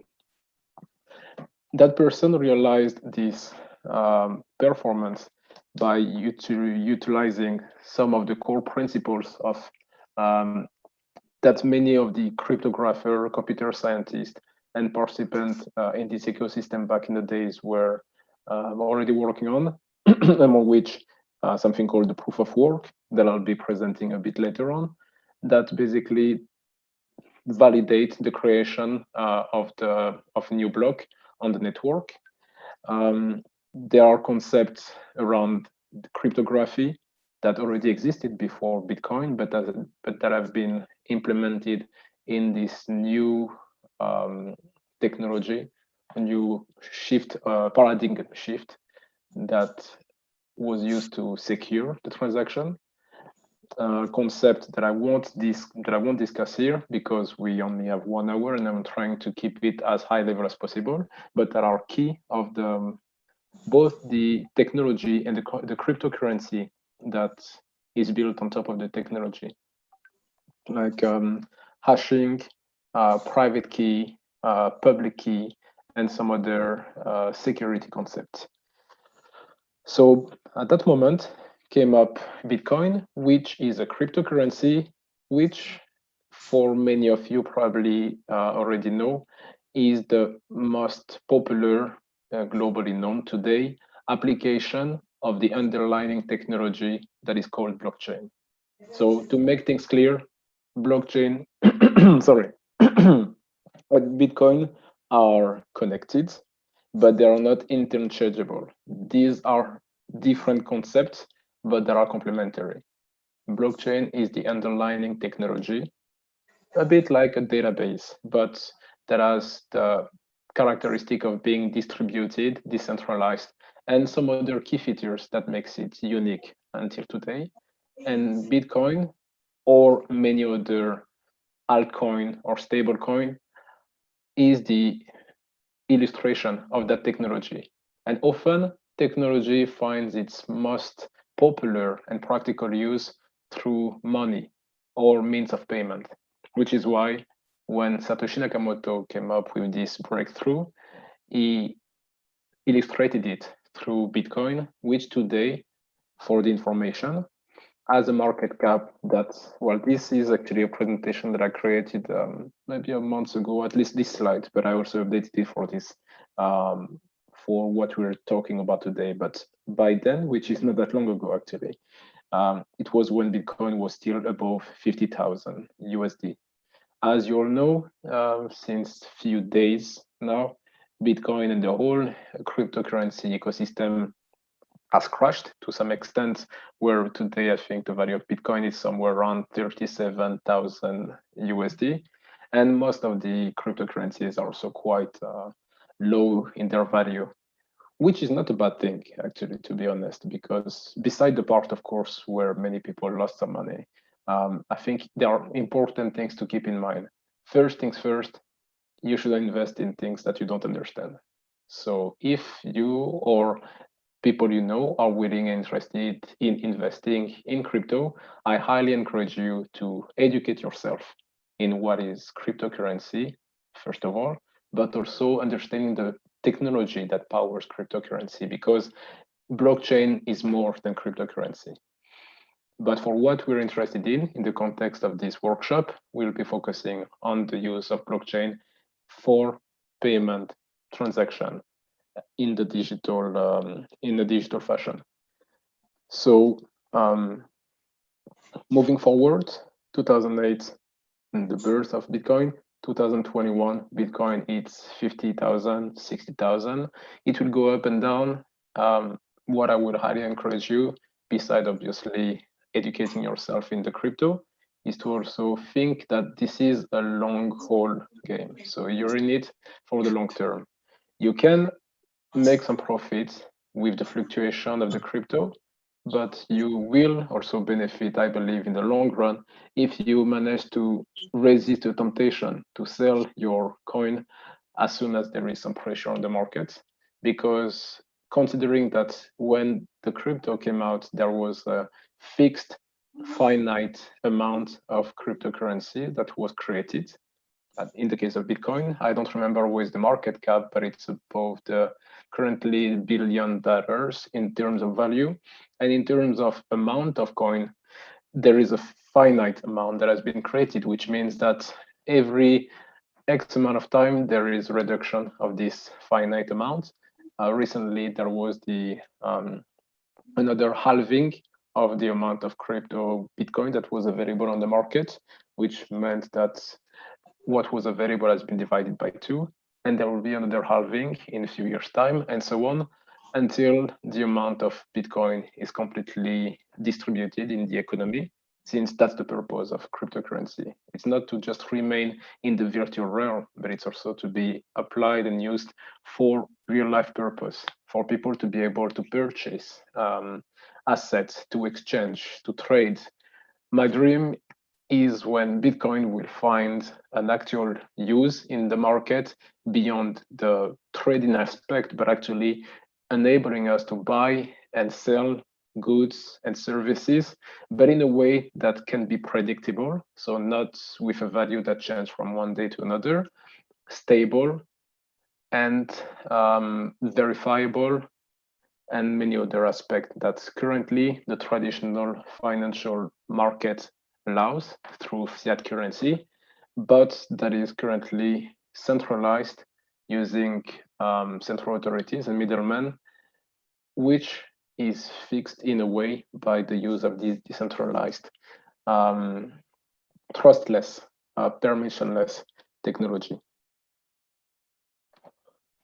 Because considering that many of you are looking at Bitcoin and cryptocurrency from the scope, under the scope of investment, it's important to understand how money works and what is money, first of all. And for that, we have to acknowledge the fact that we live in a world and a system that use fiat currency, whether it's the euro, the dollar, and many others. And money has a set of characteristics that makes it what it is. And if we want Bitcoin, or if people who are using Bitcoin and advocating for it want Bitcoin or any other cryptocurrencies, actually, to be performing the same action and meeting the same benefit as the current currencies are meeting. We want it to be, first of all, verifiable, which is the case of Bitcoin, fungible, meaning that you can exchange it with another currency and or an asset. Until recently, you could actually buy Bitcoin with, you could buy a Tesla with Bitcoin, which is not the case anymore. But we'll be maybe talking about it at the end of the talk, just to discuss a bit the news and updates around this crypto. The money is also portable, so that's so one of the different asset or features of money. It has to be portable, so you can actually transport it, whether use a device to do so or any other kind of support. We, until recently, were using cash money, and the whole world is now slowly but surely moving toward digital money, which could explain also the big trends toward the central bank digital currency and many other countries that are building and deploying their digital currency or digital money to their population. On one side, because it is more easily to handle, to control, to manipulate, and to distribute at lower cost. And on the other side, it also enables to reduce the risk of tax exemption or hiding or the different negative aspects that come with the physical money through bills and notes and coins. Plus, another aspect is that from central bank standpoint, it costs a lot of money to print money. So if you can use, you can create money without having to create it in a physical manner, reducing the cost and having control of the whole pipeline and processes involved, it's a benefit from your standpoint. Money also is divisible, scarce. And on these different aspects, Bitcoin actually versus traditional fiat currency and or gold is quite performant, but it has also obviously its drawback. Established history is just 10 years. Money has existed for a long, long time. So, and gold came with partly with the creation of the earth that we're living in as a mineral and a material. So the history obviously is not comparable. Other aspects that are important to highlight here, we talk a lot about NFT, non-fungible token, which are actually not exchangeable versus other assets, product or services, which interestingly is kind of counterintuitive when we compare it to Bitcoin or money in general, which should be exchangeable. You want your crypto, your currency, whether it is or your token, to be exchanged against something else so that you can trade with someone else.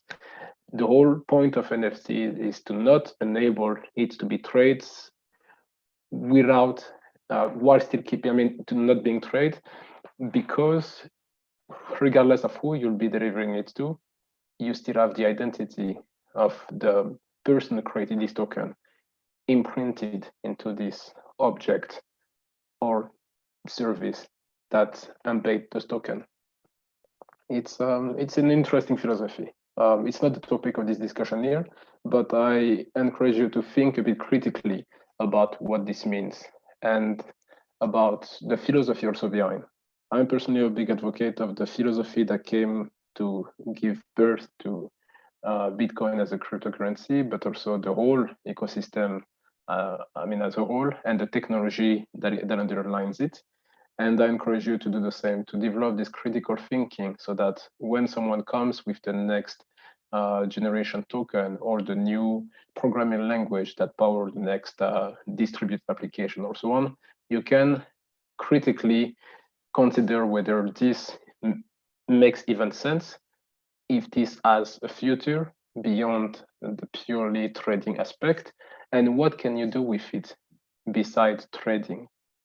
Because I believe that the future is distributed, decentralized, and it might be most likely built on top of some kind of blockchain, And for you to understand how you can use it for your own interest, but also the community as a whole, you might want to analyze it in a critical manner. Different kind of blockchain that will be leveraged can be either consortium blockchain, so a group of organization, private and or public, that gather to discuss, dispute, and create the governance that will rule this blockchain. A perfect example of this is Libra. Libra has a lot of its blockchain feature. It's not anymore that distributed or decentralized. It has quite some central power embedded in it as by design.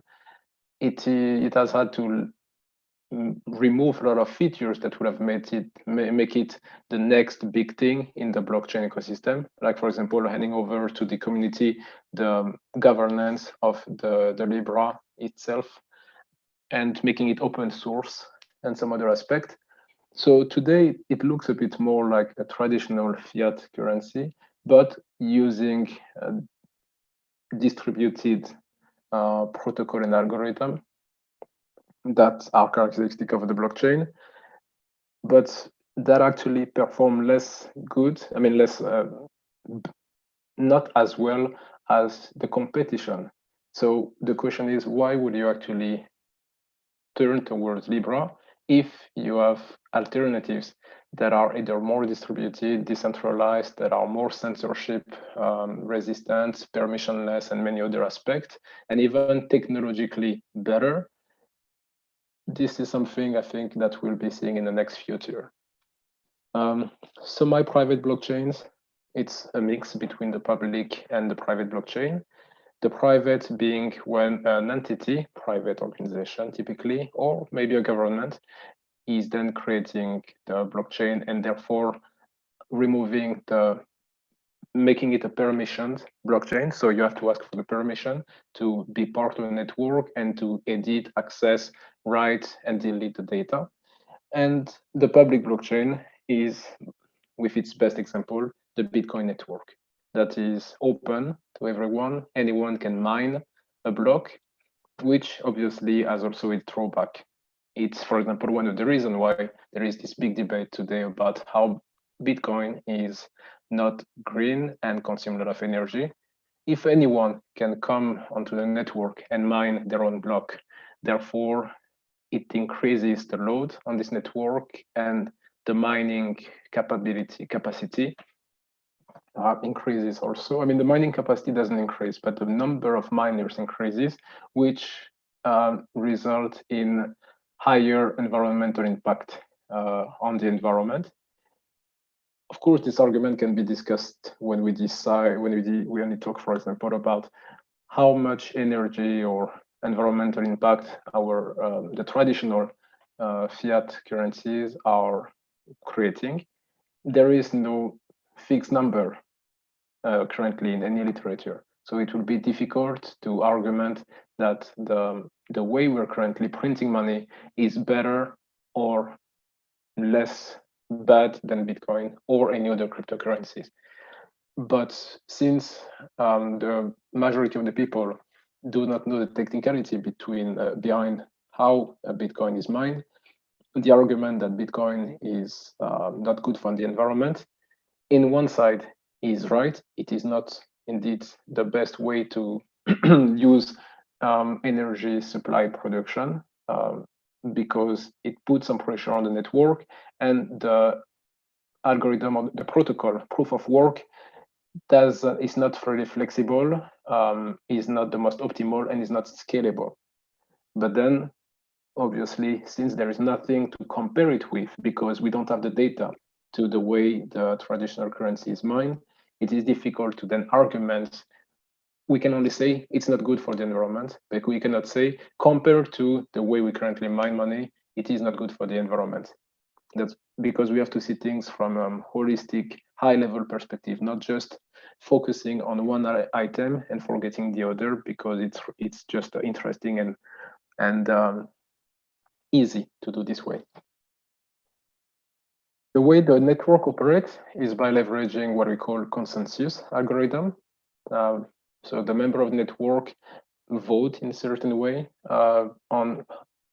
in this consensus algorithm in the way the next block will be mined, and the member of network that will then be chosen or will win this complex calculation computation exercise or computation puzzle to then mine the next block will therefore be rewarded with a value of the coin to then incentivize the member of this network, the miner, to then keep on mining blocks, and that will be added to each other, which at the end will create blockchain, which is the reason why we actually call it a blockchain.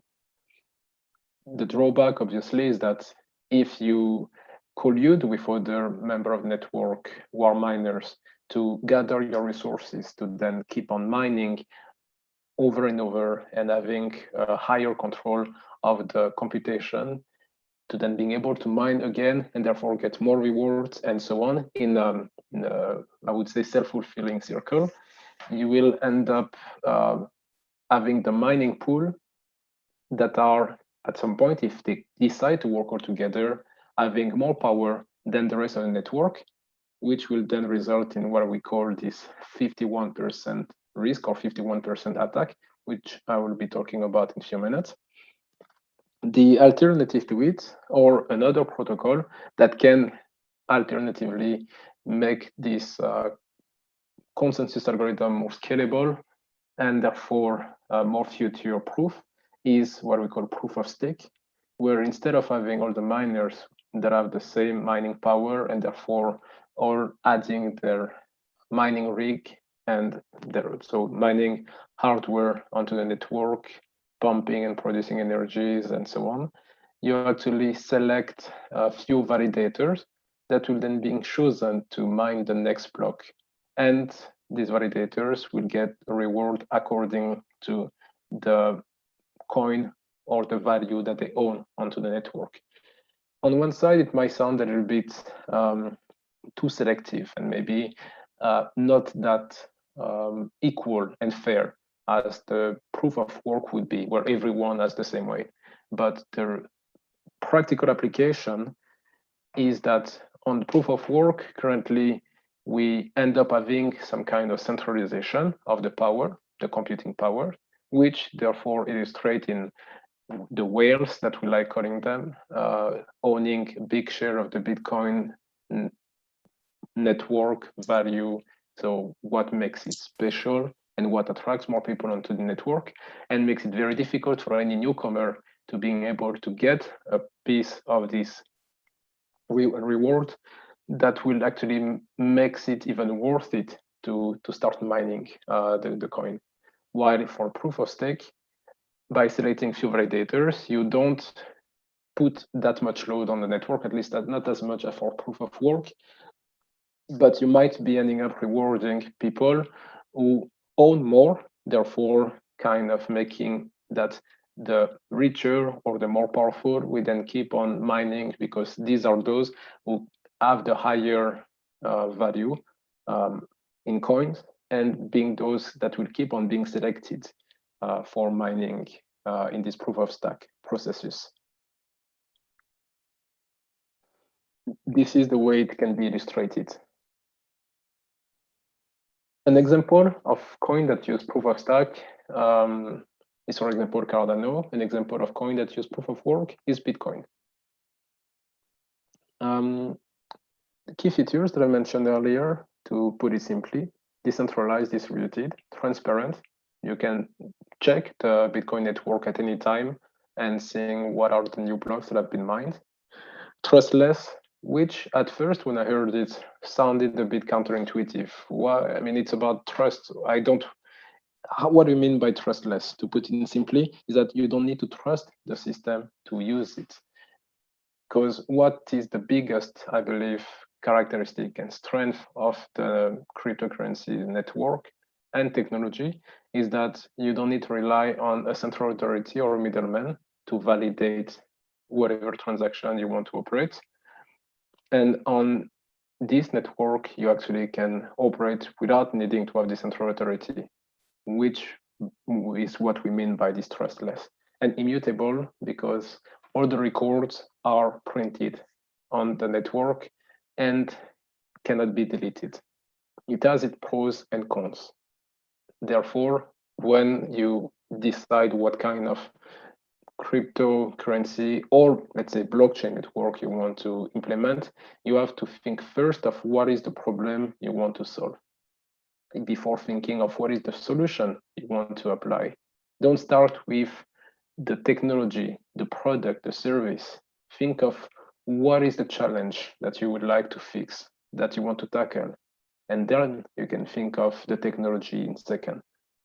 Too many developers, technologists, cryptographers, mathematicians started from the technology before thinking of how they can solve the problem of the user, the customer, the citizen, which explains why for a long time it was mostly about let's find a problem we can plug our new blockchain technology onto. It just doesn't work from a business standpoint or from a social standpoint, because people do not buy the what you do, they buy why you do it. And for whoever who is in this discussion and listening to this workshop, thinking of contributing from a technological or business standpoint to this ecosystem, think first of what is the value that you want to deliver before thinking of what is the technology you want to implement. Some game changers enabled this technology to be what it is today, to have both the growth and the traction. The first one being in the case, for example, of the Ethereum network, smart contract. But let's be clear, Ethereum is not the only framework that implements smart contracts. There are some others. Smart contracts existed before, but it's found its best application in the network currently of Ethereum, that is an ecosystem as a whole where you can create distributed application at the click of a button and finding practical use of it, but with the distributed and decentralized characteristic of blockchain. This smart contract is, let's say, what we could call a digital handshake. It enables participants of network to then agree on the terms and the rules of the transaction in a digital, trustless, and without any central authorities.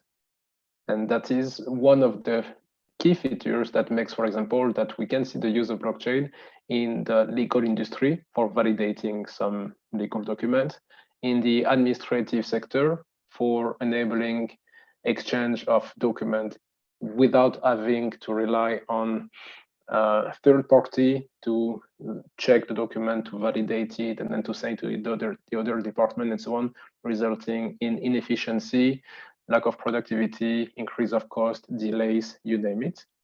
And companies like, for example, Chainlink are focused on providing smart contract as a service, because they consider, which I understand and can validate, that if you break down the distributed application in pieces and you think of what is the core element that powers the application, that solve a business purpose, a business need, or a societal need, it is that piece, the smart contract. The other game changer is private key. It is also an old concept. It exists in cryptography, security, and any industry that we're using, or any application, from the social media that we're communicating into the transaction at the bank and so on. It is what enables the security of our transaction. But it's been here used to secure and validate the transaction onto the distributed network and makes it even safer.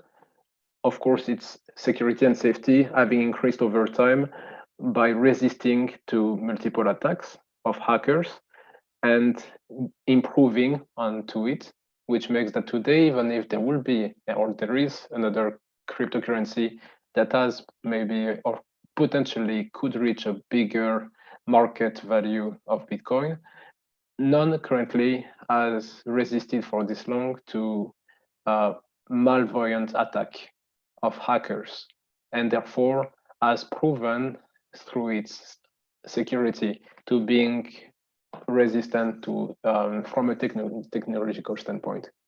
It might happen in the future, but this ecosystem is still very young, and therefore the other cryptocurrencies will need to resist the challenge of time to then prove how efficient and resistant they are. And the third game changer is the token. Token can be anything. It can be what you want it to be. And it enables what we call the token economics, which is beside of the crypto economics, this new way of thinking of the way the economy will be working in the near future on a reward or incentives based model that provides rewards to the participant of this network or ecosystem for doing a certain action. I'm a strong advocate of reward instead of punishment. The way we operate way too often in our current economy is by doing this way. You do this, otherwise you won't get this, or you will get this punishment. So it's more of a punishment-based approach. However, reward-based approach is by incentivizing people to perform a certain action and rewarding them based on how they do it or if they do it. It would be ideal, of course, to do things without having to have any reward. But until people understand the value of what they're doing, it might be easier to incentivize them by giving tokens or any other incentives, and therefore enabling the action to happen. So token economics, combining cryptos, technology, game theory, psychology, sociology, and so on, is a way to reinvent the economy on an incentives-based model that is powered by token, and that could hopefully replace or complement the way our current internet and therefore current economy is built, which is both centralized, not based on the reward, since we are giving away our data for free. Of course, we could consider that using the application for free that we have on our mobile phone or devices is an incentive. But the question is, how much do I get using this app versus how much am I giving away selling my data? But that's another debate. As I said, token can be currency, shares, loyalty points, vouchers, certificate, and so on. They are created and are created through smart contract, which is handling also transaction or keeping track of balances. You typically see it happening on an exchange, for example, where doing transaction between member of the network, you validate it through this digital handshake and create token that can be then shared, interchange, and exchanged within this exchange.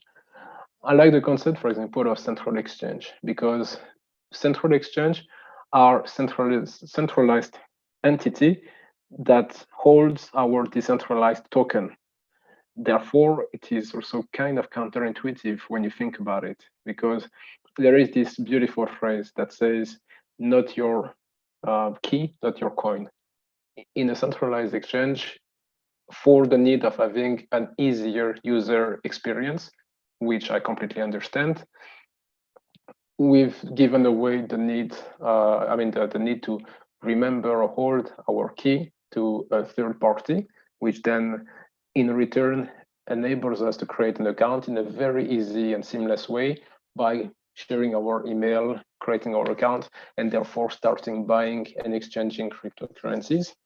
But therefore, as long as we don't have the key that valid, that secure our account, and it is handed over to a third party, It is a bit like using a traditional bank account, but except that instead of using fiat currency, we're using distributed or decentralized currencies. How much of it do we have to control? It's another debate. I completely understand the need of decentralized exchange because they solve the problem that the previous generation of exchange couldn't, which was the user experience. People want it to be easy and frictionless. So you have to give away certain security features or cryptocurrency features to make it easier. But in return, it kind of removes also some of the strength of this crypto network. But that's, again, another subject of discussion. You've heard probably about ERC20. ERC20, as I understood it, and I'm not an expert on that, just to clarify, and I'm not giving any advice, financial, economical, I'm simply sharing my personal opinion and result of brainstorming with different sources of information. So don't take my words for granted. Double check it, validate it, and choose your own way. But I'm definitely open and willing to bounce ideas with you and challenge my own assumptions. ERC20 is a standard protocol, but a standard that was written to enable coin created on the Ethereum blockchain to follow the same structure or some kind of same structure, because before that was a jungle of token created that wouldn't follow the same structure and therefore could end up in too much variation or variability of the tokens in the platform, which doesn't help in mass adoption, because having a lot of choice is good and expected and wanted. Having too much choice makes it difficult then to follow one direction versus the other, and makes it also very difficult to then maintain the platform, scale it, distribute it, exchange it. So ERC20 came up. It has its flaws, but currently it is still powering most of the tokens available on the market. I heard that somewhere around 30,000 tokens are currently available.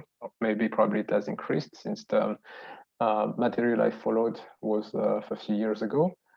But I heard also that there is now an improvement that is currently performed on the ERC. I think it's ERC 223 or something, for improving onto the ERC20, fixing some of the drawbacks that it had initially.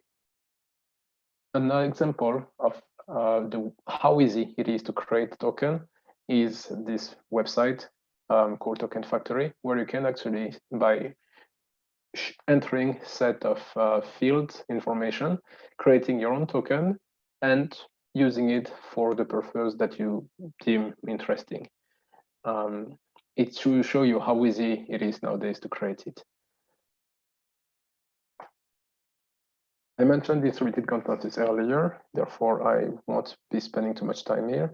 But what you might want to know is that it's challenged the way the engineers were initially thinking about computing by enabling more scalability, but also less centralization of the resources. Because when you have your IT resources that are centralized, it is considered the single source of single point of failure, where hackers, problem, and attacks can actually operate. And that is why it has its benefit to have your IT infrastructure distributed, so that even if one node falls, not the whole network will actually fall.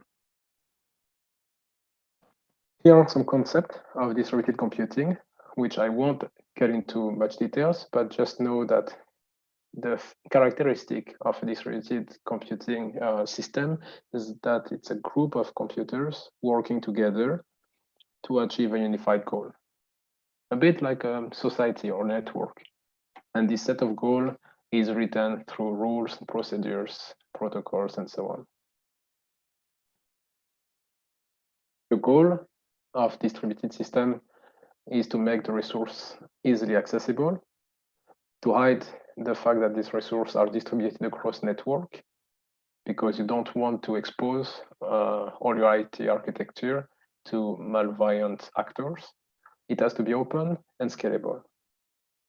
And I mentioned token economics, that is this new paradigm shift that we want the current Web 2.0 economy we're living in, so the digital economy, to evolve towards this Web 3.0 economy. A concept that you also probably heard before, and I won't detail too much in these few minutes, but that is quite important, is what we call the distributed autonomous organization. Many years ago, an organization started, created this DAO. It was quite controversial, created some problems, and but if you type on internet DAO, you might, and DAO history, you could understand what were the controversies back then. But the idea was to create this organization that can autonomously run without central authority, a bit following the example of the democracy that the philosophers, the Greek philosophers in the antique era, were dreaming about when they wrote the concept of democracy and society and so on. How to take this to make decisions in a really non-centralized fashion, giving the same voting power to all the members of the network. Turn into computing language, the best illustration of it can be the concept of DAO. And if on top of that, so going from this pyramid approach we have now with the CEO on top and the lowest non-management at the bottom, you have a distributed network of user, exchanger, miners, and so on, which on paper is ideal. But then when you turn it into computer language, it's more complex than it sounds, because at the end of the day, we're human and there is still power game involved in that, a lot of psychology. Not everything can be solved by writing computer codes, but a lot of things can be automated, simplified, improved in terms of efficiency by leveraging computing and different ways to interact with each other, mechanics design, economics design, leveraging on incentives, reward, and so on. You can complement it also with AI, which I believe is the future of this DAO, and autonomous artificial intelligence powered distributed organization, which I present a bit at the end of this presentation, which I will stop very soon, by the way. But the point basically is that instead of relying on a set of people with their strengths but also flaws to decide on the democratic way of running the organization, or on the computer code that will be written by the developer, who also has his or her features, failures, and so on. It will be handed over to an artificial intelligence that will then automate the whole organization. So it will have the features of distributed computing and the decentralized organization, no central power, no middleman, trustless, but also the fact that by leveraging an AI, you can actually have it run autonomously. And as long as the set of rules that have been encoded are still followed, it can keep on working in a predictable fashion that can be scaled up. And interestingly, can be actually trusted to not fail as a traditional DAO would be. Challenges of the blockchain, it's important to think of threat and challenges are scalability, as I mentioned, money laundering, obviously. That's how actually Bitcoin got its first hours of success. It was used on the dark web for buying and trading some illegal product. And now today, after years of the financial industry, for example, calling out Bitcoin as a failure, as a criminal currency, and so on, we see a mass adoption of big actors and players in the market. And through this mass adoption of this big entity will come the mass adoption of the customers that they have using their services. in one way, it's interesting. It's a bit like David and Goliath, but in another way, let's also being critical here by having the merger of the traditional system with the distributed trustless system that gave birth to Bitcoin, there is a trade-off that is taken. Many are giving away some of what makes blockchain key for the purpose of having mass adoption. I'm no one to judge, it's a choice, but I think it's important that when the marketing communication is created to be clear that then it is not anymore a public blockchain, or it is not anymore a trustless entity or trustless product. And people choose what they want to buy, what they want to use, but they have to have access to the information stated as clearly as possible. I mentioned the energy consumption and the integration with legal systems is also quite complex because the way the system is currently created, especially, for example, the financial industry, let's talk about it. It uses computer programming language, COBOL, for example, that dates from at least the 60s. So the front end is beautiful with all the JavaScript and TypeScript and many other great dynamic native language for the modern internet, but the backend is still very traditional, outdated, and solid, but not coming up to the standard that we expect in 2021. And that is what the DeFi, the distributed finance applications, are trying to fix, to provide data, I would say digital native, borderless, decentralized financial applications that are built on top of blockchain. Proof of work problem, as I mentioned earlier, was the centralization of the mining pool. That let's say if these three gather and decide to mine, to contribute, to mine together the Bitcoin, for example, they would own more than 50% of the network, which could then enable them to authorize malveillant activities. Risky activities, risk attacks, and therefore validating wrong blocks to reward themselves, but therefore losing the trust of all the participants into the blockchain network. The gas of currently, in the case of Ethereum, for example, we all know that the cost of gas is high and is keeping on increasing. Ethereum 2.0 is aiming at fixing it. Apparently, the trial that the test that they ran some days or weeks ago, I think, was positive. It has potential to scale, which they will then slowly but surely deploy, roll out all through a network, but it will still be a problem for the cost of gas. And that is something that some of the competitors of Ethereum are trying to work on. But that I believe any new cryptocurrency should be looking at how to make transaction as cheap as possible to therefore remaining consistent and competitive towards the traditional alternative that we are using today. Use cases I mentioned. What makes that you want to use blockchain is if your business problem exists, first of all, business, society, political, you name it, but it has to be a problem you want to solve. You should have an identifiable business network, and the problem you are trying to solve should also have an element of trust that is currently in the equation, meaning you do not trust the participant or the authority or the enabler of the current alternative. You can follow a set of questions. Can a traditional centralized database solve the problem that I am having? If yes, then you don't need blockchain.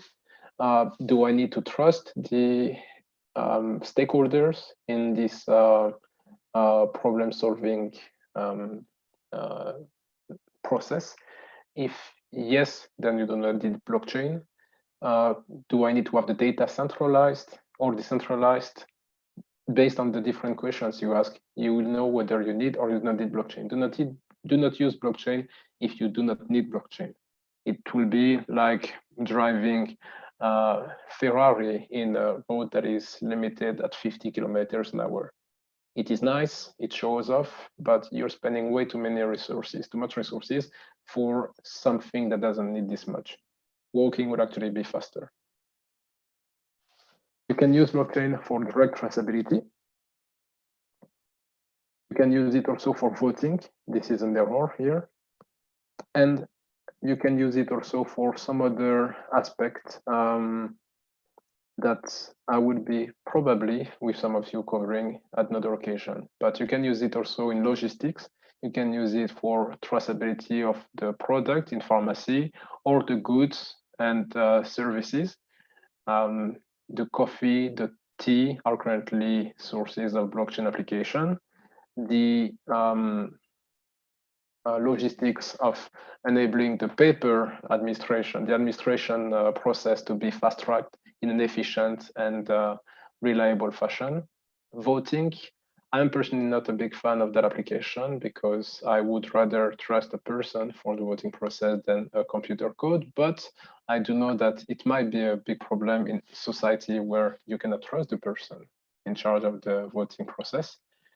But there are many other challenges that can be complemented with blockchain, maybe not replacing it as a whole, but complementing it at least.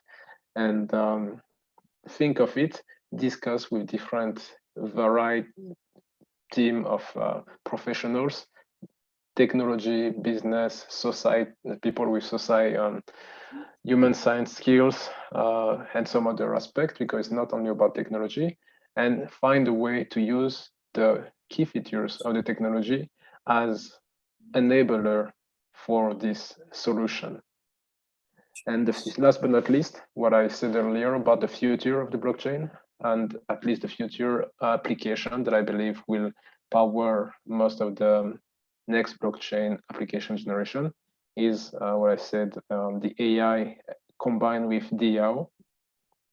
And it could follow 3 different architectures, either having the AI at the center, so AI powering the central smart contract, or the AI at the edge, where you would have a dumb smart contract. Smart contracts are actually not really that complex. They are programmatic code that do very simple, that implement very simple rules. And based on these rules, then you perform or do not perform an action. But if you combine it with an AI, then you end up having an organization that autonomously make decisions. And these decisions can be either narrow or more general. And last but not least, a complex one, architecture, which is using swarm intelligence or group intelligence, if you prefer, using simple AI agents, but that work together as a swarm, a bit like crickets or birds, and follow certain dynamics and directions so that there is an emergent behavior that comes. The same way swarm intelligence is applied in traditional computing, you could then use this architecture for distributed autonomous organization, or decentralized autonomous organization. And now I am done. So I hope you followed to some extent. It was high level first, but then complex at the end. But feel free to reach out to myself or to Michael and the different partners for maybe a more in-depth discussion of the concept that I presented here. Thank you.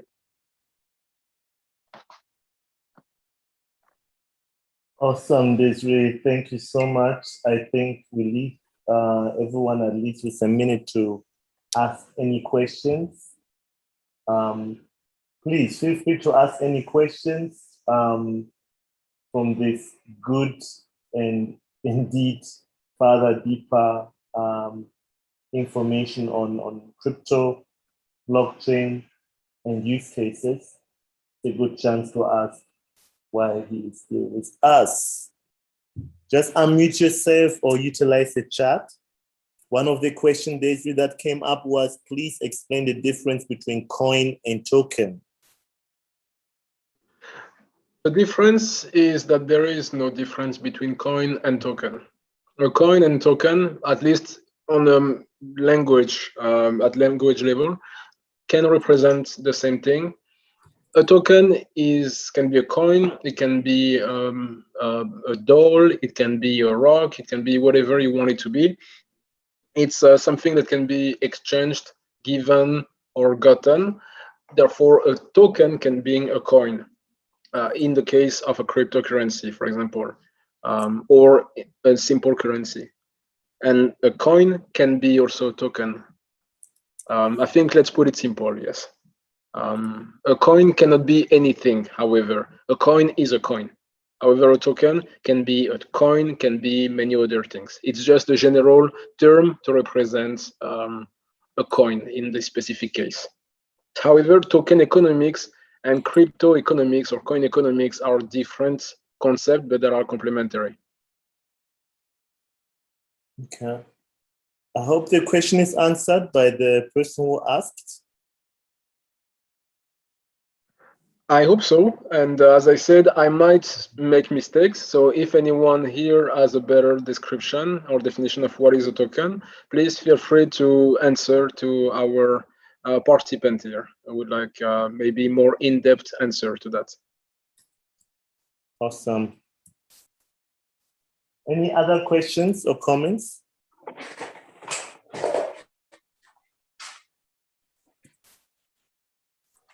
Let's give it a minute.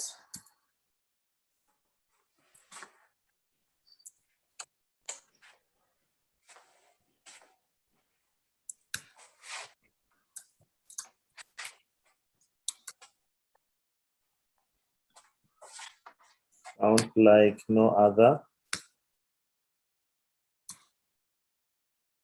Okay, so I think there were really awesome points that were shared. One of the points that is also a good reminder, if you don't own the private key, then you don't actually really have the ownership. I keep having calls and questions, say, please, this platform promised me to give me so and so much funds. Now they're telling me, send me $100, then you can get your $2,000. And I usually say, you know what? Save it, because that doesn't sound like you're gonna get anything from it. So if you don't have the key, the private key on any of the platforms, you actually don't really own it. Yes, with exchanges it's a challenge because you put your funds on an exchange like Binance, etc., to trade, but always put what you can risk to lose, and the rest best in your cold wallet or any other more safer option. And there were many other good statements. I actually really wish we can go through the presentation, maybe at slower pace, if anyone wishes. I believe Mr. Desri is more than happy to share it with you, or you get back to us and then we share. So again, Mr. Desri, thank you so much. Was so packed also, because not an easy topic. Was a good overview. And I think we could do 5 more rounds to grasp a bit more. Is there a question? Am I hearing a question there?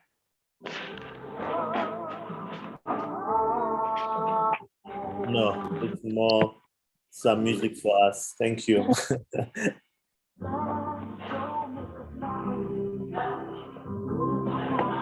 Something in the chat. Okay, wonderful. Thank you so much for the presentation again. The next speaker has also already lined up. We give it 5 minutes break, and I think he's already on with us. Gonna be interesting as usual. He shares a lot of insights. Sometime we have actually left the whole presentation to him because he's always loaded, and I'm always happy to have him on. So as he prepares to come on, let's just use 3 minutes to take another page to write on for more notes, and he'll be with us in a minute. While he's still preparing, let me maybe share a word or two about him. Let me pull a slide out to mention a little bit before he comes on.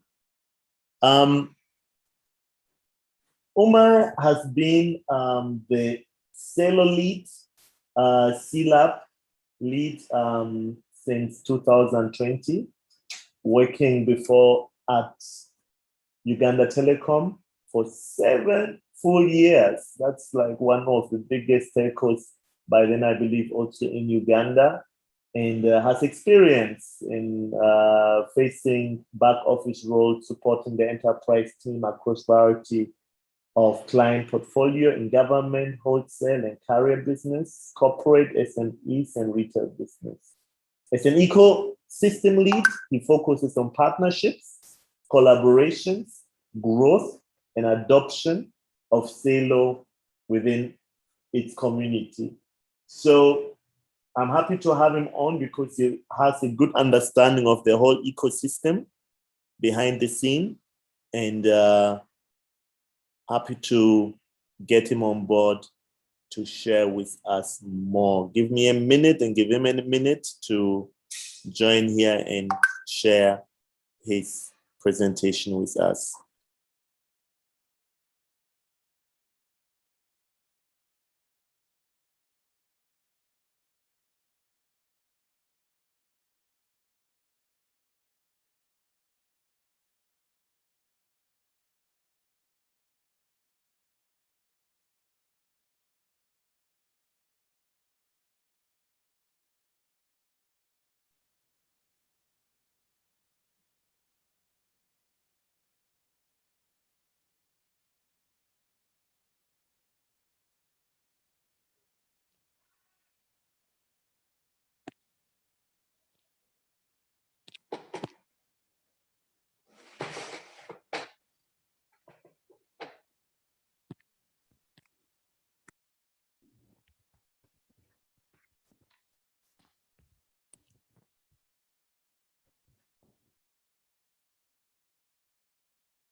Okay, he's just about to share the content. I hope we have answered all questions so far. I don't see much activity on YouTube.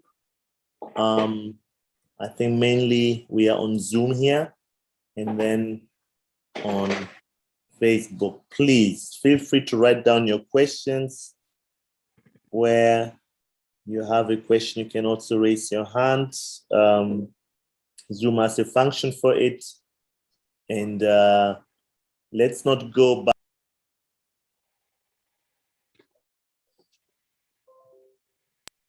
Let's not go back after this week and we have no full understanding of the one or the other. So I hope you all get the right portions to be fully on.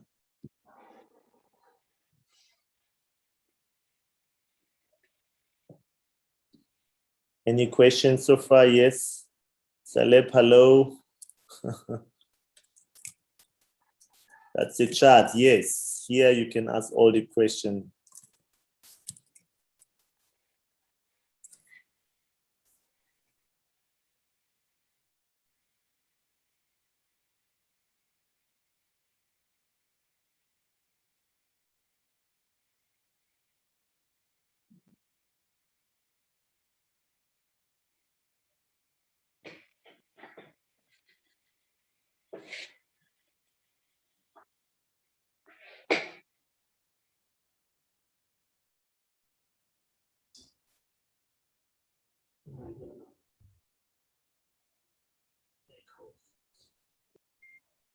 Yes, there you are.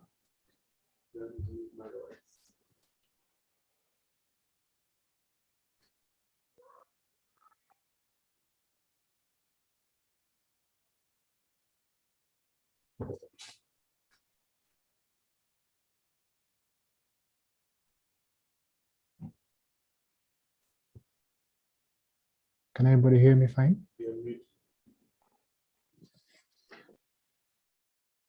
Hello? You're on mute. Can anybody hear me?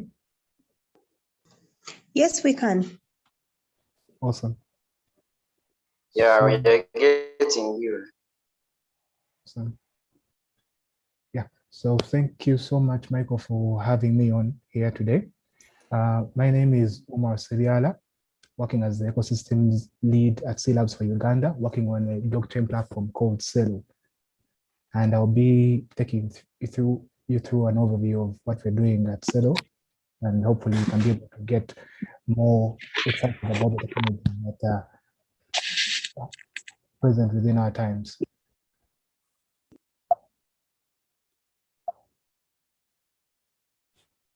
So as you can see here, it's a slide dedicated to what we're going to look at today, and that is Celo. Celo being a blockchain platform, just like Bitcoin, just like Ethereum. It's I would say it's a first generation blockchain layer 1 platform, which I'll be able to break down as the presentation goes on. Now, Celo has a mission to build a financial system that creates the conditions for prosperity for everyone. The driving behind Celo. This is the driving factor behind Celo, and it's the mission at the core of everything that we do within the community. One person may ask, why Celo? Because Celo is a word like anybody would say. Well, Celo is a word from one of the auxiliary languages of the world called Esperanto. And you would actually get to know that there are various languages in the world. So to pick out one that does not have any connotations or any background with a specific type of people, say English or Arabic or Luganda, which can be traced down to an ethnicity, it's something that actually resonates with blockchain, because blockchain is decentralized and shouldn't be owned by one individual community. So Celo in the Esperanto language stands for purpose. And as that is the driving force, is about purpose. Everything that is done within the Celo ecosystem has a purpose behind it. And it's at the core of everything that we do. So in line with the purpose that you see here, the grand mission for Celo as a blockchain platform is that we're trying to build a financial system. This financial system is supposed to be able to build the base for everybody to prosper. And we'll see how we can be able to look at prosper in the next slide. Celo is built on 2 core principles. One is a unique purpose, and the second is connectedness. With unique purpose, the Celo community believes that every single individual on this planet has a unique purpose, which is how they will grow. Everybody came into being with their own purpose, and they have to follow their own role. But in line with this, we also have the second value of being connected. Much as we're all unique and have our own purposes, to be connected, because we are essentially societal beings, is something that actually ties in well with the Celo mission. So unique purpose and connectedness, in that with this formula, you can have growth for individuals on a personal level, but your personal growth ties into the growth of the whole community. So you be the best person that you can be, but remember that we're all connected, and your growth is the growth of all of us together. So Celo is really a community, is really a community path project. So it's as you say, it's really built for the people. It's actually built with the people. We don't build anything that is built for anybody. We need to identify needs, and anything that is built hand in hand with the people that are going to use it. So these are the two values that you find in the Celo ecosystem: a unique purpose, which is unique to individuals, and a connectedness, which is the collective prosperity of us together working as a unit. Celo is a mobile first platform, and with this mobile first platform, you can be able to have financial services on a mobile phone. So the idea of having a blockchain platform that cannot run on a smartphone is kind of outdated now, as we have the tools and the capability to be able to provide cutting-edge financial services to the palm of your hand, it's something that should actually be possible, because the mobile phone is the leading driver of financial inclusion anywhere on the planet. So it only makes sense to make everything mobile. Celo is built with a mobile first approach, as you can be able to run a light client from the palm of your hands, as I'll be able to talk about later on. And everything that we do within this ecosystem is mobile first. So if you're building a DApp, if you're building a staking service, if you're building something that is going to be used by people in mass, it's built with a mobile first approach, something that you can be able to run on a smartphone. And we believe that with that approach, you can be able to have the impact of Celo reach as many people as it otherwise would have if it was running on a desktop or if you couldn't do anything with it. So it's mobile first and everything we do is mobile.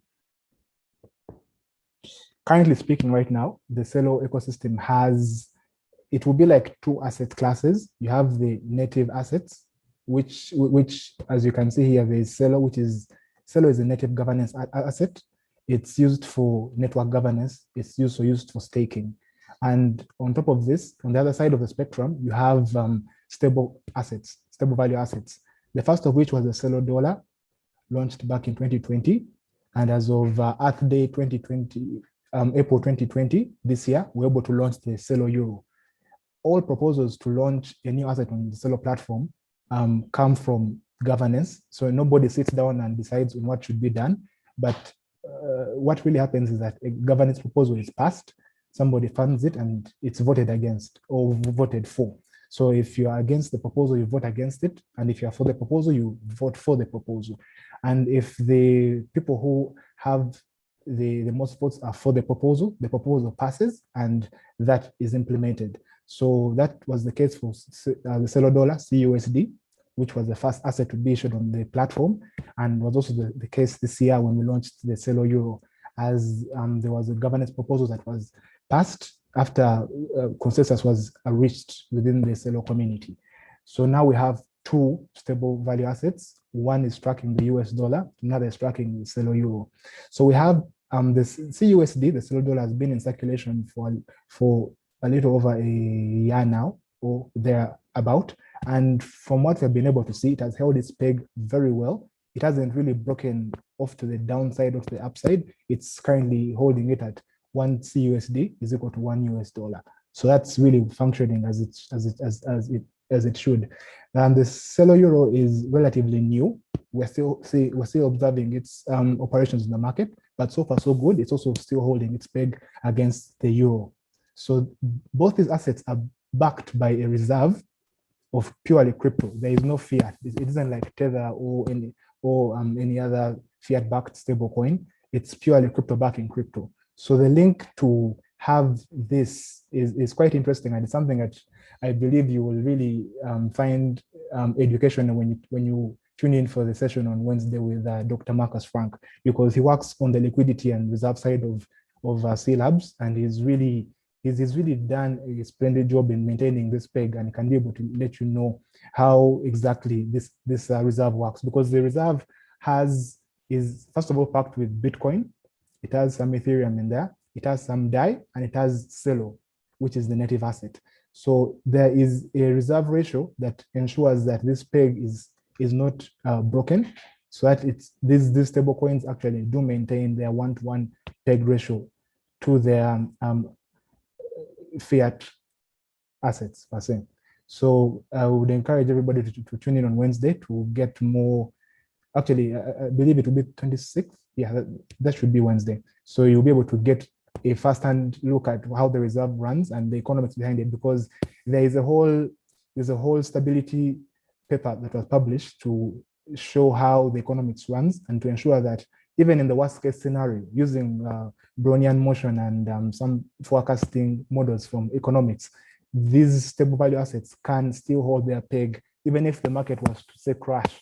There would be a way to be able to incentivize the market and also the protocol to ensure that the supply does not outstrip the demand, and there's always that 1-to-1 ratio.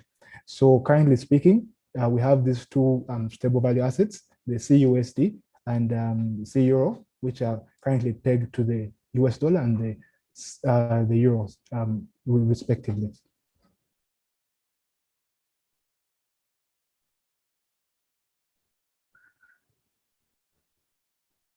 Now we're going to talk about the Celo blockchain and seeing what kind of makes it stand out. There are various technical innovations that Celo brings to the fore, and we can first look at three of them. One, it being mobile first, like I spoke of earlier on, then support for stable value currencies, and decentralized phone public key infrastructure. Mobile first in that, like I said, you can be able to run a Celo client on your mobile phone, and it won't do anything like you would expect if you're running something that is heavy. So it uses the proof of stake consensus algorithm to be able to have this setup, and it's mobile first, like I will be able to talk about shortly. And stable value currencies here. The assets that are running on Celo are actually playing by the Ethereum ERC20 standard. So they are not Ethereum assets, but they have the exact standard that they'll be playing by. So if you ever coded a dApp on Ethereum, you'll find that the fields would be similar to what you have on ETH, and they actually have the same protocol running on the Celo network. Now, what is more that is not yet on Ethereum is that you can use these stable value assets to pay for gas fees on chain. So you don't have to hold Celo to move around your Celo dollars, which is quite, it should be easy because somebody who's used to using mobile money doesn't need to hold maybe gold in order to move their mobile money. They simply pay for whatever fees are charged in that native asset, the Ugandan shilling. So this is something that is not currently happening in various blockchains, as you may need to hold the native asset, like say Ethereum, to move around an ERC20 token, like say basic attention token. When it comes to Celo, you can move around your Celo dollars, your Celo euros, and you pay for those network gas fees in that asset. And just to bring the point home, when you're moving these assets, the Celo dollar and Celo euro, the fees can be less than a cent. That is 0.001 in fees, which is something that has become quite rare in the market today. As once we see the prices of, say, Ethereum going through the roof, so do the gas fees. Celo is still very, very good with gas fees, and we hope that we can be able to keep it that way. Then decentralized public key infrastructure. This is another first for blockchains world over. Celo is able to map a phone number, your 0712, your 08, your plus, your phone number, to an address on chain. And the mapping happens within your cell. Your information does not leave your mobile. The only thing that comes to the chain is a hash of your number. So the network, even if, I don't know, worst case scenario, if a hack happened somewhere and data was mined somehow, they would only get a hash. And as we know from hash functions, they only work one way. They can't work back. So they can't work back what the number was. It's only a scribbled function that would be on chain. So this goes further to protect the user's identity, as you can have identity on chain without having your actual phone number being taken to the blockchain. So you keep your phone number private as it should be, the way you would share it with somebody who's going to send you mobile money or something like that. So you can be able to map that number onto the Celo blockchain, and this is a way that we're able to send funds to mobile numbers. So I'll talk about this in my next slides. Yeah, like I was saying, this is what it looks like. You have a hash of a phone number that is mapped onto an address on chain, and this address is what will be identifying your phone number with. So to the user, this side, if say I wanted to send say $1 Celo to somebody on the other side of the world, and I have their phone number, I would be able to send those funds to a phone number without having to put the alphanumeric addresses that we know for crypto per se.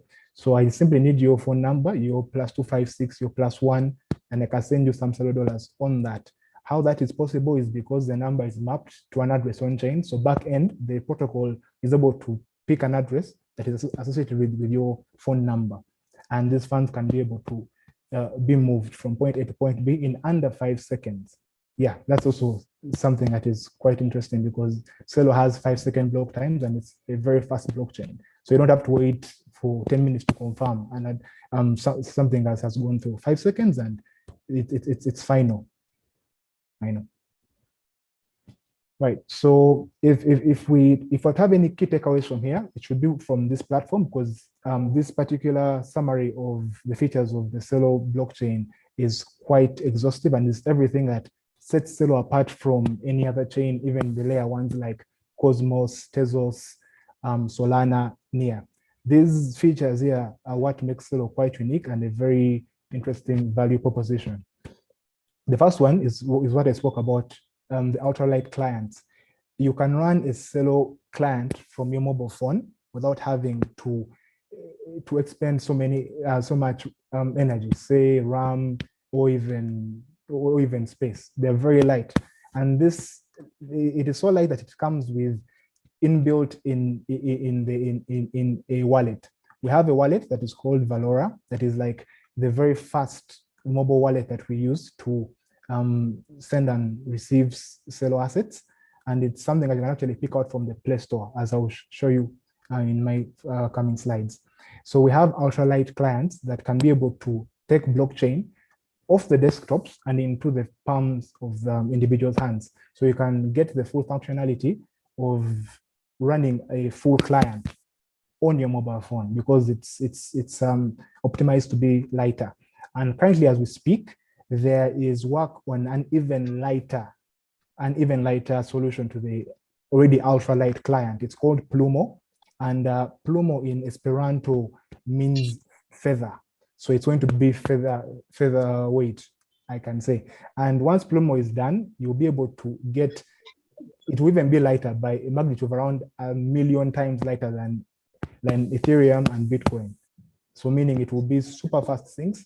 You download the wallet, you can be able to sync up with the blockchain from day one to the present day in under a minute even, because it can be able to compress it with some very interesting cryptography that we can get into at a later time.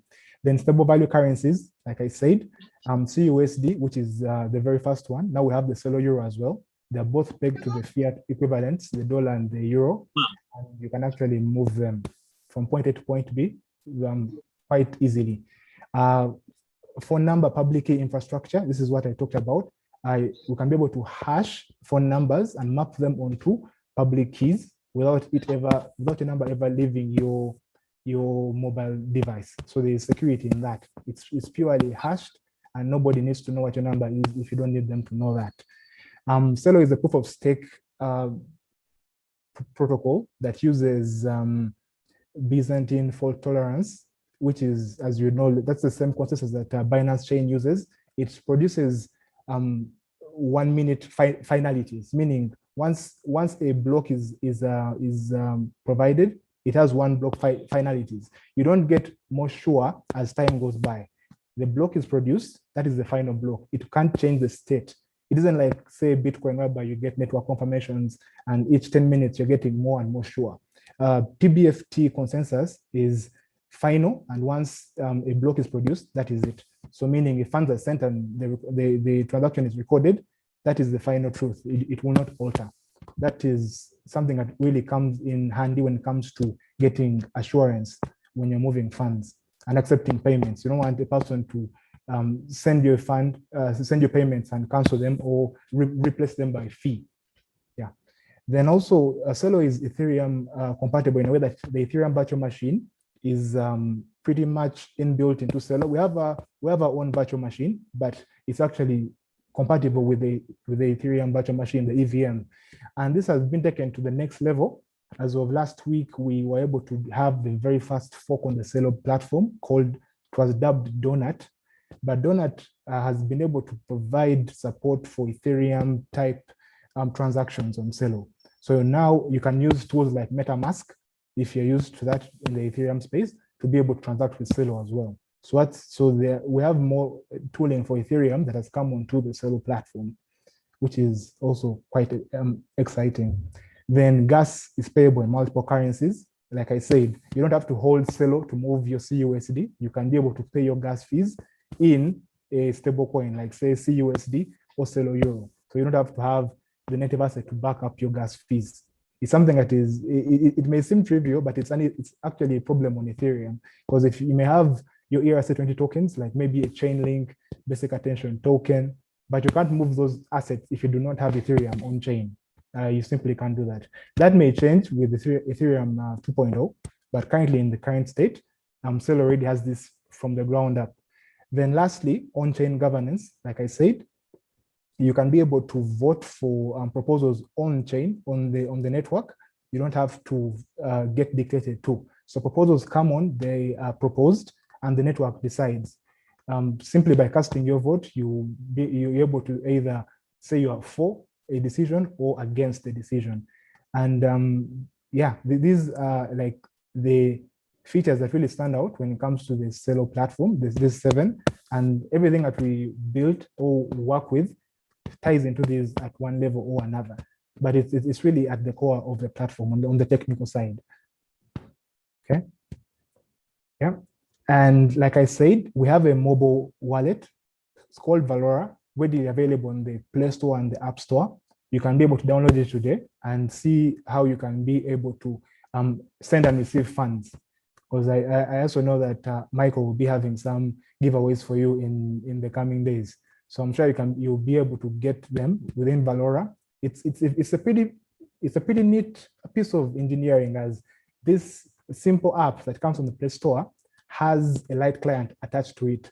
So once you download it, you're not only getting a wallet for your crypto, you're also getting a light client that gives you finality of the transactions that are going through. It's like you're almost running your own node of the Celo blockchain there, in that whatever you see in there in terms of transaction history is concrete, and it cannot be altered anywhere per se.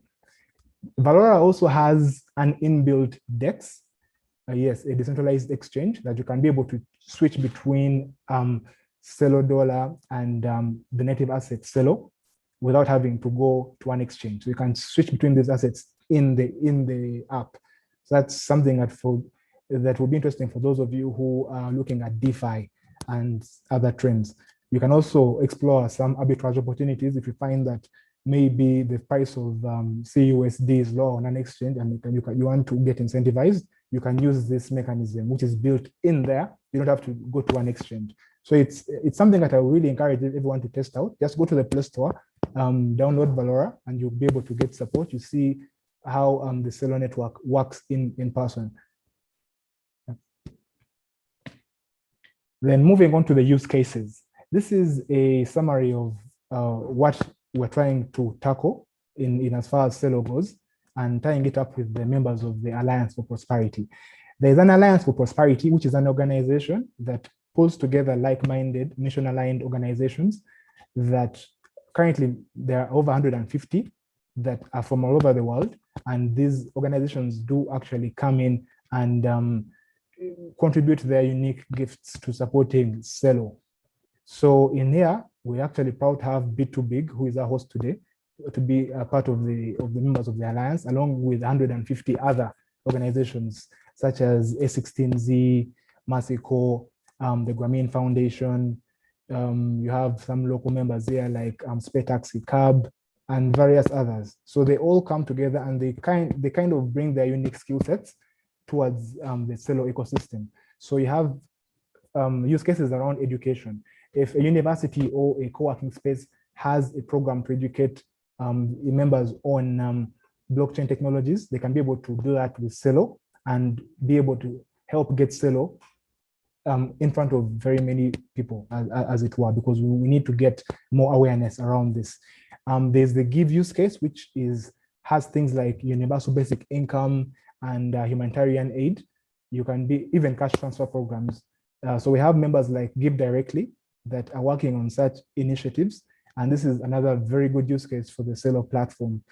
Lending, yes, now we actually do have various protocols that are working on the lending side of things. To mention one, there's one called Mula Market that is kind of a decentralized money market, I would say. You can be able to lend your assets there and get interest on them if you're the kind that is into DeFi and the like. We also have microwork that ties into the earn use case. Just recently in Kenya, we concluded a pilot with Masico and whereby we saw around 500 youth in Nairobi they're doing some micro tasks online and earning CUSD from their apps, from their Valora. So it really showed that it's easier to incentivize individuals to do these micro tasks and pay them in CUSD, and it would have been to pay them with, say, mobile money or sending PayPal or wire transfers across the Atlantic to Africa, because the tasks were for companies that were based off the continent, but it was quite easy to pay them in Celo assets. So this is a very good use case that we're also exploring. Remittances, this is huge in the African space, as people really do send funds on this continent, both diaspora and here, and we have various partners trying to work on this. Then pay is for merchants. If you know a merchant or somebody who's open to crypto, they'll be able to get set up as merchants to receive payments for their services in Celo assets, Celo dollar or Celo euro, or even Celo if that's what they want. We have a merchant toolkit that they can actually use to get set up, and they'll be able to find no worries with that. Then savings, this is a very good use case for the case of Africa, as we have various national currencies that are losing value, I would say, against the US dollar. So if you're in a country that is facing such kind of inflation, you can think of holding your part of your wealth or whatever you want to save in a stable value asset like the Celo dollar. It will be within your control, and you can be able to protect your wealth from inflation. Then build, this is for developers, people who have actually built or building dApps on the Celo platform. We have so far had around 2 hackathons, and with each round of the hackathon, we have been able to see various ingenious apps and dApps coming up. Very soon, we'll be seeing some ATMs that will be supporting Celo, and it will function like a traditional ATM. You just need to go and use your smartphone, be able to send and withdraw CUSD from there, or even buy some. So this has been made possible since the Donut Hard Fork came, that brought some Ethereum tooling over to Celo, and we have various developers who are building on Ethereum but wanted some bit more support for the Ethereum chain, so that they can be able to pull over some of that innovation onto Celo. So right now, the build use case is quite robust, and this is just to mention a few. But every single day, we're trying to explore ways that we can be able to leverage the technology that Celo brings to get more people have financial prosperity in one way or another. So yeah. And then here we have a list of some initiatives that are currently going. We have an ambassador program. Here I have a link. It's a simple form that you go and fill out. If you feel that you have a unique gift you want to share with the Celo community, you can be able to talk about Celo, you can build on Celo, you can be able to be a brand ambassador within your community. You encourage to think about applying for this program, as we have various ambassadors who have been able to do quite a lot within this to help Celo get known within their various communities across the globe. And we currently have the wave 4 of the foundation, Celo Foundation Grants Program. The grants program is designed to fund ideas for individuals who are building or contributing onto Celo in one way or another. The proposals are quite wide, from education to developers building, even people who are just trying to provide on and off ramps into the Celo ecosystem. So I would encourage everybody to go and look at the grants program, which is already up on the website, which is celo.org. You can be able to look at the grants kit. It will show you how you can move from step A to step Z on how you can be able to apply for the program. And it's a really good initiative if you have an idea that needs to be funded by the Celo Foundation.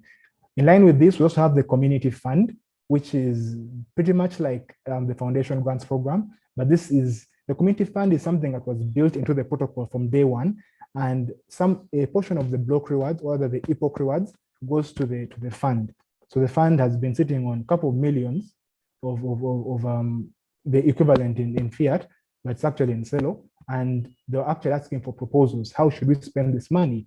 So I'm actually happy to say that the first wave of grantees is about to be published, and we shall see who will get funding from this fund. It's a community fund. If you have an idea that you can be able to bring, that you need funding to bring to life that can help the Celo community, be it education, be it building a DApp, be it providing on and off ramps within your local ecosystem, please feel free to check out the community fund. And yeah, thank you so much for your time. I hope I didn't take too much of it.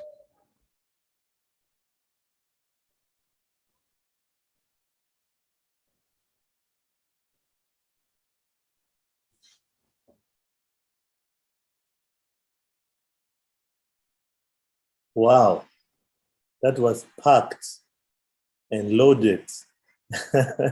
Thank you so much, Umar. It's always a pleasure. He's loaded with, I think, 10 books at once about Celo, and so much to share. And for me, always a pleasure, as I said earlier. Thank you so much for giving us a good look really into Celo. I like the use cases. The use cases really, you see that's not just one thing or just one direction, but actually it's a platform that so much can be built on. And Celo is doing a great job to really incentivize different groups, supporting them to build a solution on it. I wish we had another hour just to go a bit slower and then a bit deeper because there's a lot of things happening on the Celo blockchain. I believe we're gonna hear more in the next days, as I mentioned on Wednesday. There's so much packed in. Again, thank you so much. And also, maybe are there questions, because we really want to hear from you? Are there questions that you have? You've heard about grants that are given out. You've heard about if you have great ideas, you can actually hand them in, and they're happy to look into it and support it. You don't hear it every day that you have a chance to put your finger on something and actually get support from different levels. So I don't know if you have any questions directly to Umar while we still have him. It's also our last session. I think it was already packed. We started late, yet still covered quite some good grounds. So yeah, tell us any questions. I've not checked the YouTube side. I'm checking now if there's any question. No, I don't see any. But yeah, any questions to Umar or in general to the speakers that have been on?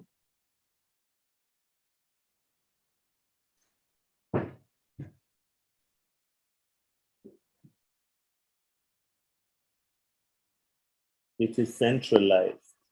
That is the Celo.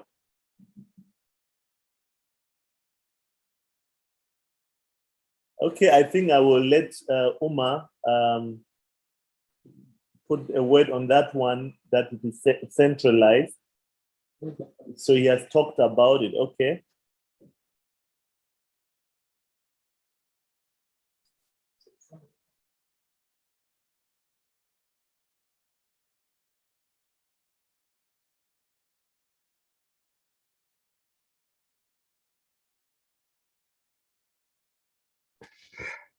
So, Subi, if I hopefully pronounce the name right, is it that you're saying the Celo, it is centralized, or you are asking if it's centralized so that he can answer accordingly?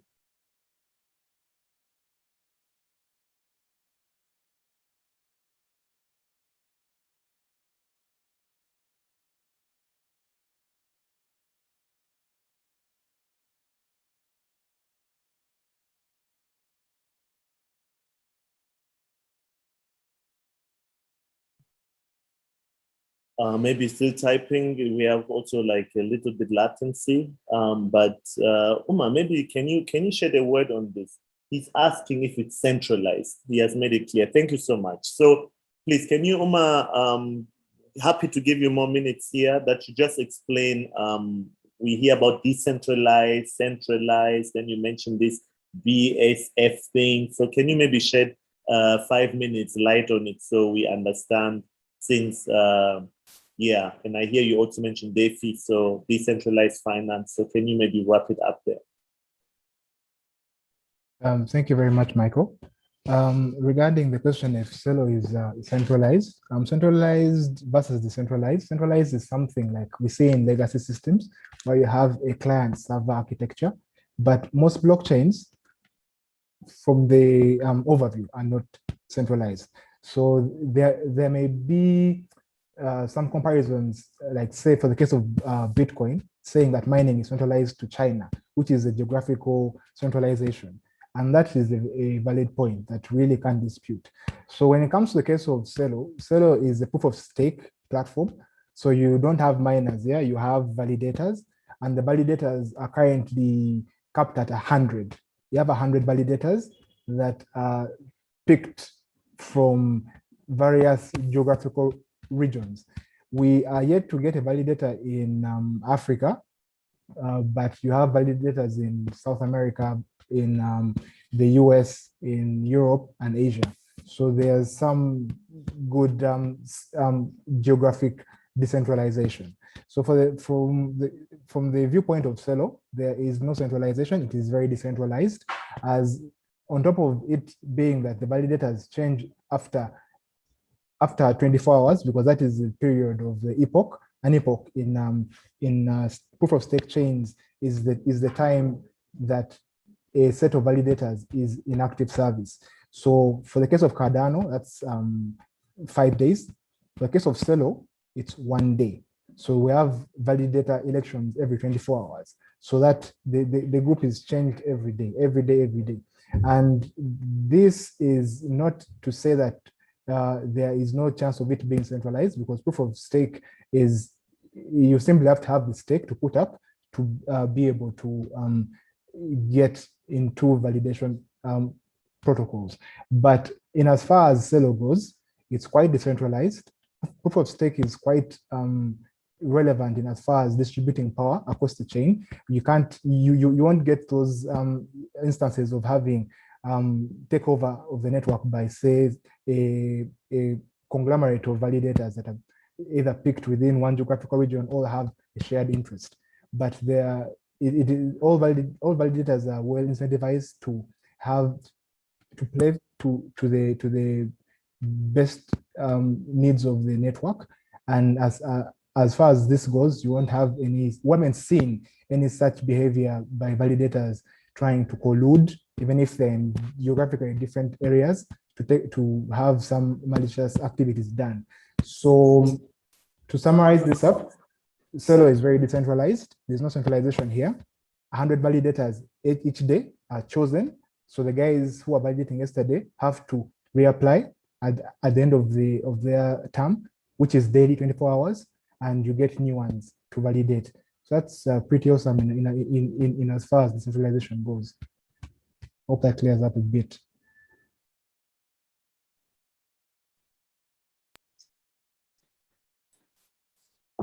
Wow.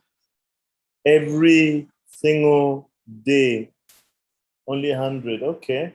That's interesting. I think we should buy some Celo tokens and run our validators. At least we get a choice here to be on. I hope I will hear more on Wednesday about those incentives to know how much am I earning, the token economics behind it, and the incentive for validators. Maybe I could just, before Marcus, because Marcus is really core. He's core economics, so you'll be able to get real value. You will understand that to spin up a validator node, you need to look up it's 10,000 Celo times 2, because you have the validator node itself and the proxy node. So you need 20,000 Celo to spin up a validator node. By today's prices, that's like around 50,000 US dollars by market prices. That's just you spending it up. But then you have to get votes. People have to vote for you that, yes, I believe that B2Big validator node is worth voting for. And by looking at the current validator set, they have average of around 2.5 million Celo in votes. So that times 2, you're looking at around $6 million in value worth of votes that have gone for you. So you really have to be on your best behavior, because once people vote for you, once people give you their votes, they do get rewards for voting for you. And like Michael hinted at there, the return on Celo is 5.5%. Yeah, APY. When we don't stop Omar here, we will continue here till, I'm telling you.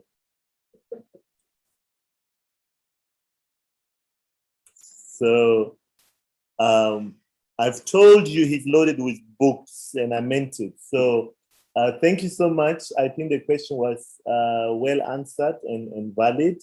Decentralization is always really a topic one can argue about, I have to say. Sure, proof of work has its own good and bad. It's the father and the son and the grandma and what from all others. Some have to do rotation. Some others have to measure what is the weight of each node. Others look at the duration, like you mentioned. Although they have more than just the duration, there's also penalty about uptime, traffic, and all that. So if you really go down the technicalities, it's quite interesting in every project, how they actually really choose the validators and master nodes and what. So I actually wish that he drops a link here, because actually Celo has, I was just studying it a few days ago because we are planning something. So there's a link actually that describes the validation process quite well, and the numeration basically. So we shall drop a link here, and then anyone who's interested, please dig into it. And also, please, the questions are very good. Us in the group where we're in, there's also Celo group. We're happy to also forward it there. We want that knowledge grows. And when you grow the knowledge, you are able actually to then grow it to the level that you can implement something that is standing on good foundation. And hearing about that Celo is actually Ethereum compatible, you're talking immediately to one of the biggest developer community. I don't know how far Doc is with Elon Musk talk, but I think definitely Ethereum has a valid point. Celo has done what Ethereum has wanted to do for many years, and I think it's a good option to actually utilize what has been built so far. But every requirement has a different solution when it comes to the stack. So Celo is great, but it's not the only one. But it's you to research and to look at it and then get the accessibility. And the beauty here, we have the team close. We have them on the next few days with us to learn more. And my hope is to see solutions built in Uganda, in Ethiopia, in Nigeria, I mean, in whole Africa. I want to see something happening. And so far, one of the biggest and best projects really I've seen. Yes, Bit2Big is Alliance member, and I'm proud of it. One of the best projects I've seen so far on the ground is definitely Celo. Cardano is there talking. I just talked to people within the countries where they're talking, and it's a different story you hear. And we have others, but Celo is really doing an awesome job with the grants, with the openness, with the alliance, etc. So please look into it, get interest on it, check it out, try it out. If it fails you, check another one. There are many options out there, though I know you come back because it's hard to leave the Ethereum scope for different reasons, unless you know how to write, I don't know, Cobalt and C++, down there, and you can't get it here.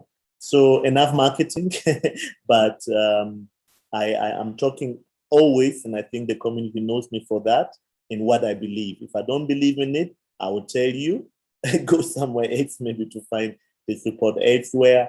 But Celo here is definitely a good foundation, and I'm happy to hear more in the next few days. We have tomorrow some conversation, other blockchains. I was just introduced to some I did not even know. You read white papers, they not even mention which blockchain they use. I don't like that.